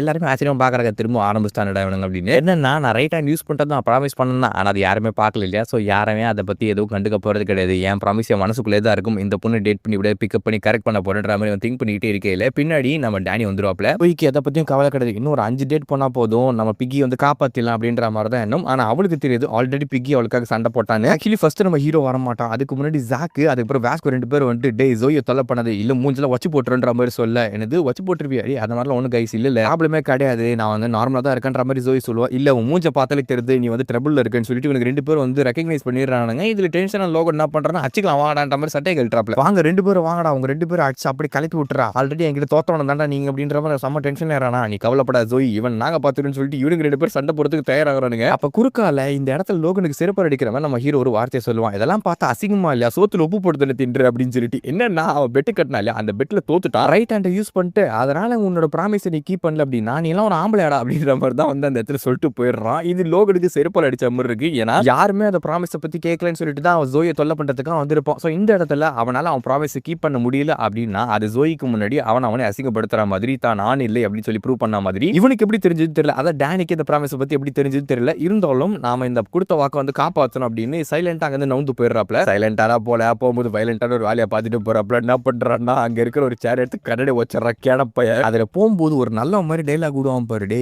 நீ வந்து அழகா இருக்கன்றதால உங்க கூட சுத்தினேன், ஆனா உன்ன மாதிரி பொண்ணுங்கெல்லாம் லூசர்ஸ் தான் அப்படி இப்படின்னு சொல்லிட்டு ஜோய் என்னென்னலாம் திட்ட முடியுமோ எல்லா வார்த்தைகளும் வச்சு திட்டுறாப்ல. ஆனா வாஸ்கோக்கும் ஜாக்கெட்டை பத்தி கவலை கிடையாது. டே நீ ஒரு லூசு பையன், நீ சொல்ற வார்த்தைக்கெல்லாம் அர்த்தமே கேடுது, முதல்ல ஒச்ச கிளாஸ் நீயே பெருக்கிட்டு போடா வெண்ண அப்படின்ற மாதிரி கத்திட்டு இருக்காருங்க. லோகனும் ஒரு மாதிரி சோகம் கோவம் ரெண்டும் கலந்த எமோஷன்ஸ்ல அங்கிருந்து கிளம்பி போயிடுறாப்ல. போன பிறகு கட் பண்ணி இந்த பக்கம் அந்த ஜின் பையனை காட்டுவாங்க. அவன் அந்த மேரி பொண்ணு கூட என்ன பண்ணுவான்னா அந்த வழியாவது ஆர்கேட் விளையாடிட்டு இருப்பாப்ல. அப்ப மேரி சொல்றான் அந்த மாதிரி டே தெரியுமா அந்த ஃபேஷன் டிபார்ட்மெண்ட் தானே டேனி அவன் திரும்ப எழுச்சிட்டானாப்பா அப்படின்னு சொல்லிட்டு அவன் தெரிஞ்சானே எழுதிக்கலாம் என்ன அவனோட நான் ஹாட்டா இருக்கான்ப்பா, நான் தான் இங்க இருக்கிறதுலேயே செம்ம ஹேண்ட்ஸமான கைன்ற மாதிரி சொல்ல இது டேனியல் பார்க். ஜே ஹை ஸ்கூல்ல படிக்கிற டேனியல் பார்க்கா அவங்களும் நீங்க ஃப்ரெண்ட்ஸா, உங்களுக்கு வாஸ்கோ தெரியுமா போர்னக்கல்ஸ் தெரியுமா அப்படின்னு பின்னாடி ஒரு மொட்டை பேசுறா இல்லையா, இவனோட பேர் தான் ஐவான் பார்க். இவன் காட் டாக் டீம் சேர்ந்தவன். எனக்கு அவனை பத்தி தெரியாது, நான் அவன் கூட ஃப்ரெண்ட்ஸ் எல்லாம் கிடையாது, ஆனா உன்னை பார்க்க ரொம்ப கேவலமா அக்லியா இருக்கு அப்படின்னு சொல்லிட்டு வேற கலாய்ச்சிட்டு இருக்கானா அங்க அப்படியே கட் பண்ணி இந்த பக்கம் நம்ம ஈலாயை காட்டினாக்கா அவன் குழந்தை கிறிஸ்டல்களை கொடுத்துருக்கான். சுத்தி ஏகப்பட்ட பேர் இருக்காங்க. காட் டாக் டீமை சேர்ந்தவனுங்க போல. இவன் கிட்ட வந்து பிரச்சனை வச்சுக்கிறதுக்காக வந்திருக்கானுங்க. அவங்க கிட்ட மட்டும் இல்ல ஜாக் கிட்டயும் பார்த்தீங்கன்னா காட் டாக் டீம் போயிருக்கானுங்க. ஸோ எல்லா இடத்துல வந்து அப்ரோச் பண்றானுங்க போல சண்டை ஆரம்பிக்கலான்னு. ஈவன் லோகனு கூட சண்டை போறதுக்கு கூப்பிட்டு இருக்கானுங்க. லோகனுக்கு முன்னாடி ஒருத்தர் நிக்கிறாள் எருமாடி. இவன் வந்து அந்த ஈவன் பார்க்க இருக்கா இல்லையா அவனோட அண்ணன். லோகனுக்கு ஆச்சரியமா இது நான் வாழ்க்கையில முறையா அவனோட பெரிய ஆள ஒருத்தனை பாக்குறான். ஹைட்டும் வெயிட்டும் சரி அந்த கேட்டகரியே டிஃபரெண்டா இருக்குது. இவங்க ஆக்சுவலா நம்ம பசங்களை மட்டும் இல்ல ரோட்ல போற வரவங்களும் பிரச்சனை பண்ணிட்டு இருக்கானுங்க போல. என்ன விஷயம்னா எல்லாரையும் கூப்பிட்டு பர்ன் நக்கிள்ஸ் தெரியுமா, வாஸ்கோ தெரியுமா, டேனியல் பார்க்க தெரியுமான்னு சொல்லிட்டு தெரியாதவங்களோட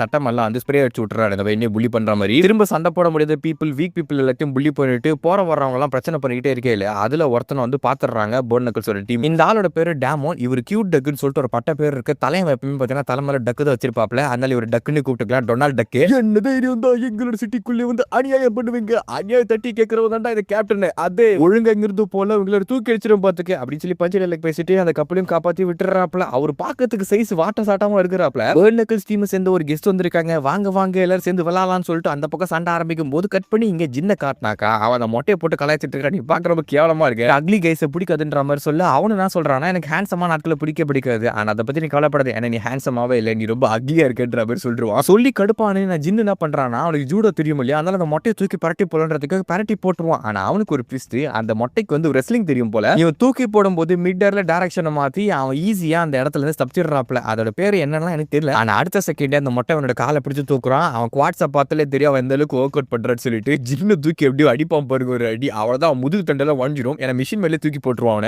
இப்பதான் அவன் காலிஃபிளவர் ஈர பாக்குறான். ஓ நீ அந்த வேலையை பார்த்துட்டு வந்தவனா அப்படின்னு சொல்லிட்டு பரவாயில்லன்ற மாதிரி எழுச்சி நிற்கும் போது மீறி கத்திக்கிட்டே இருக்காளா, டே அவனை விடுங்கடான்னு சொல்லிட்டு ஏமா ஓவர் ரியாக்ட் பண்ணாத, நான் யாருன்றதை மறந்துட்டியா, ஜூனியர் ஹை ஸ்கூல்ல நான் எப்படிப்பட்ட மான்ஸ்டரா இருந்தேன். அங்க அப்படியே கட் பண்ணி இந்த பக்கம் நம்ம டொனால்ட் டக்க காட்டினாக்கா தலைவன் செம்ம வீக்கா இருக்காப்புல. ஆளு தான் வாட்ட சாட்டமா இருக்கான், இவன் வந்து வேலைக்கு ஆக மாட்டான் போலன்னு சொல்லி சம்படி அடிச்சிடறானுங்க. அவளால ஒன்றும் பண்ண முடியல. கண்ணாடிகள் எல்லாம் வஞ்சு போயிட்டு யாரா எண்டூரன்ஸ் டெஸ்ட் மாதிரி அடிச்சு சும்மா ஏந்து உட்காந்துனே இருக்கிறான். இவனுங்க எல்லாருமே இப்படி இருந்தா ஈஸியா இந்த டீம் தோக்கடிச்சிடலாம, இவனுங்க பெரியாதே கிடையாது இவனுங்க அப்படின்னு சொல்லிட்டு அந்த காட் டாக் டீம் பேசிட்டு இருக்காங்க. பட் அப்போ என்ன அவர் சொல்றாருன்னா ஒரு பிளேடு வந்து அதோட ஷீட் குளிர்ந்து எடுக்கிற வரைக்கும் அதெல்லாம் கட் பண்ண முடியாது அப்படின்னு சொல்றாப்ல. அதாவது வாஸ்கோட ஆர்டர் இல்லாம ஒரு சண்டை போட மாட்டேன்னு சொல்றாரு. அங்க அப்படியே கட் பண்ணி இந்த பக்கம் ஜின்னோட ஃபைட்டை காட்டுறாங்க. சைமல்டேனியஸா நிறைய டிஃபரெண்ட் ஃபைட்ஸ் காட்டுவாங்க. ஜின்னு சம்மடி திரும்ப வாங்கிடுறாப்ல. அவனோட கண்ணாடி எல்லாம் வந்து வஞ்சு போயிடுது. ஹை ஸ்கூல்ல எல்லாருமே வீக்லிங்கடா, என்னடா எல்லாருமே இப்படி இருக்கிறீங்க, 2-3 அடியிலே வந்து ஊந்துடுறீங்களே, இப்படி இருந்தாக்கா அந்த ஸ்கூலை மொத்தம் நம்மள ஈஸியா கான்கர் பண்ணிடலாம் போலியா. ஓல்டு பாய்ஸை பத்தி தெரியுமா அப்படின்னு சொல்றாப்ல. ஓல்டு பாய்ஸ் தான் யாருன்னா அந்த காட் டாக் டீம் இருக்கு இல்லையா, அந்த டீம் வந்து ஃபர்ஸ்ட் இருந்த டீம் வந்து ஓல்டு பாய்ஸ்னு பேர் வச்சிருக்கானுங்க போல. அதில் சேர்ந்த ஆட்கள் தான் அவனுங்க. அடி வாங்கின அந்த பையன் இருக்கிறா இல்லையா, அதாவது ஜின்னு, அவன் யோசிக்கிறான் என் சன்கிளாஸ் கட்டியில் வச்சுக்கவங்கள எல்லாரும் வச்சிருப்பான்டா, இந்த மொட்டையா இருந்தாலும் சரி அந்த லோகனா இருந்தாலும் சரி. அதுக்கு முன்னாடி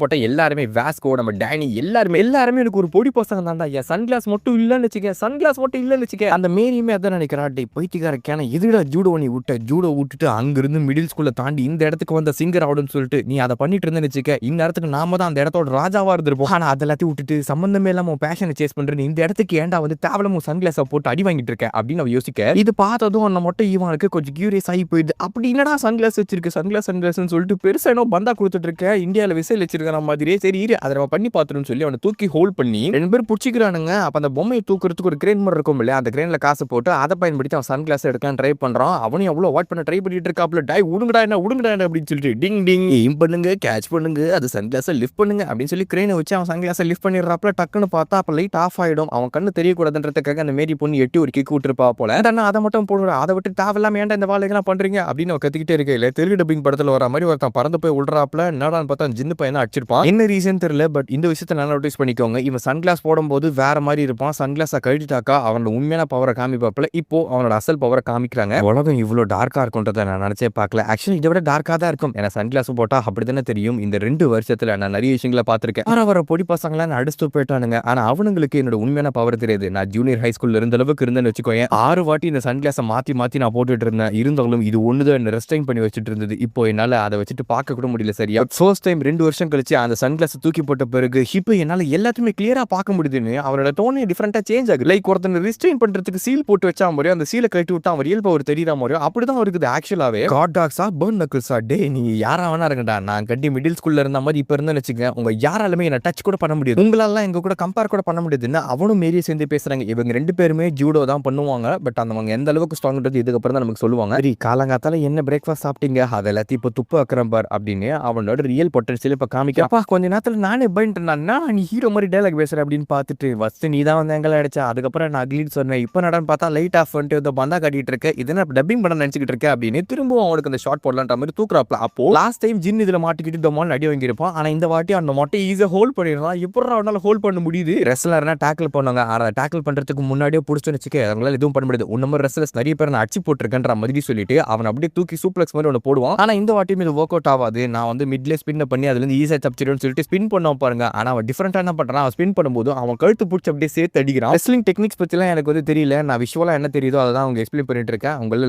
ரெஸ்லர்ஸ் யாரா இருந்தாங்கன்னா அந்த டெக்னிக் பேர்லாம் சொல்லுங்க. இப்போ அந்த மொட்டக்கடா மேலே வந்து பயங்கரமான அடி ஊட்ட பிறகு என்னது ரெஸ்லர்ஸ் நீ அடிச்சு சண்டை போட்டு ஜெயிச்சிருக்கியா அப்படின்னா அவங்க ரியல் ரெஸ்லர்ஸே கிடையாது. ஆனா கொஞ்சம் நேரத்துக்கு முன்னாடி என்கிட்ட அடி வாங்கினது நீ மறந்துட்டியா? ஜூடோனா வந்து எதனா ஹோல்ட் பண்ணா மட்டும்தான் உன்னால் சண்டை போட முடியும். ஆனா என் சட்டையை நான் கட்டிட்டேன்னா உன்னால் எதுவுமே ஹோல்ட் பண்ண முடியுது. இப்போ முடிஞ்ச என்ன சண்டை போட்டு ஜெயிடா அப்படின்னு சொல்லிட்டு தங்கல் படத்துல வர மாதிரி சட்டை ஒன்று போட்டுட்டு இருக்கப்பல அதான் ரெஸ்லிங்ல போடுவாங்க இல்லையா, அதே மாதிரி சட்டை தான் அவன் ரியல் பிசிக்கும் வந்து காட்டுறாங்க. ஆனா இதை பார்த்து ஜின்னுக்கு வந்து சுத்தமா கவலையே கிடையாது. இந்த பக்கம் டேமனை காட்டினாக்கா அமல கிராஸை போட்டு போயிருப்பானுங்க. என்னடா ஆச்சு டேமன் சொல்லிட்டு ஜேசு மத்தவங்களை பாரானுங்க. தலை வந்து ஃபோன் பண்ணி கூப்பிட்டுருக்கான் போல, செம்மதம் வாங்கிருக்கிறாப்புல. அப்போ இவனுக்கு வந்து ட்ராப் வச்சிருக்காங்க போல. டேமன் அடி வாங்கிட்டான், இங்க வாங்கன்னு சொல்லிட்டு ஜேசி மத்தவங்க கூப்பிட்டுட்டு அங்க இருக்கிற ஆட்கள் அதான் காட் டாக் டீமை சேர்ந்து எல்லாருமே வந்துடுறானுங்க. ஆக்சுவலா வந்து இவனை ரெக்கவர் பண்ணி கூட்டு போலாமான்ற மாதிரி பார்க்க அவன் அடி வாங்கிட்டு மயக்க வச்சு வந்துடுவானா. வேஸ்கோ கால் பண்ணிட்டு இருக்க அதே சமயத்துல அவன் ஆட்கள் வந்து சுத்து போட ஆரம்பிக்கிறாங்க. நிறைய பேர் வந்து ஒரு 10 பேர். இப்போ இங்க இருக்கிற எல்லாருமே வந்து போர்னக்கல்ஸோட முக்கியமான மெம்பர்ஸ், அந்த டூல் கவுன்சில சேர்ந்தவனுங்க. சோ இவங்க எல்லாரையும் வந்து ட்ராப் பண்ணி ஈஸியா சண்டை போட்டு ஜெயிச்சிடலாம். அதுல ஜேஸ்பார்க் வந்து செகண்ட் இன் கமாண்டோ இல்லையா, அந்த ஓல்டு பாய்ஸ் டீம் வந்து சேர்ந்து அவனுங்க அடிச்சு முடிச்சு ஈஸியா வந்து ஃபினிஷ் பண்ணிடலாம் போர்னக்கல்ஸ். இவங்க தான் மெயினான ஆட்கள்ன்ற மாதிரி நினைச்சிட்டு இருக்கானுங்க.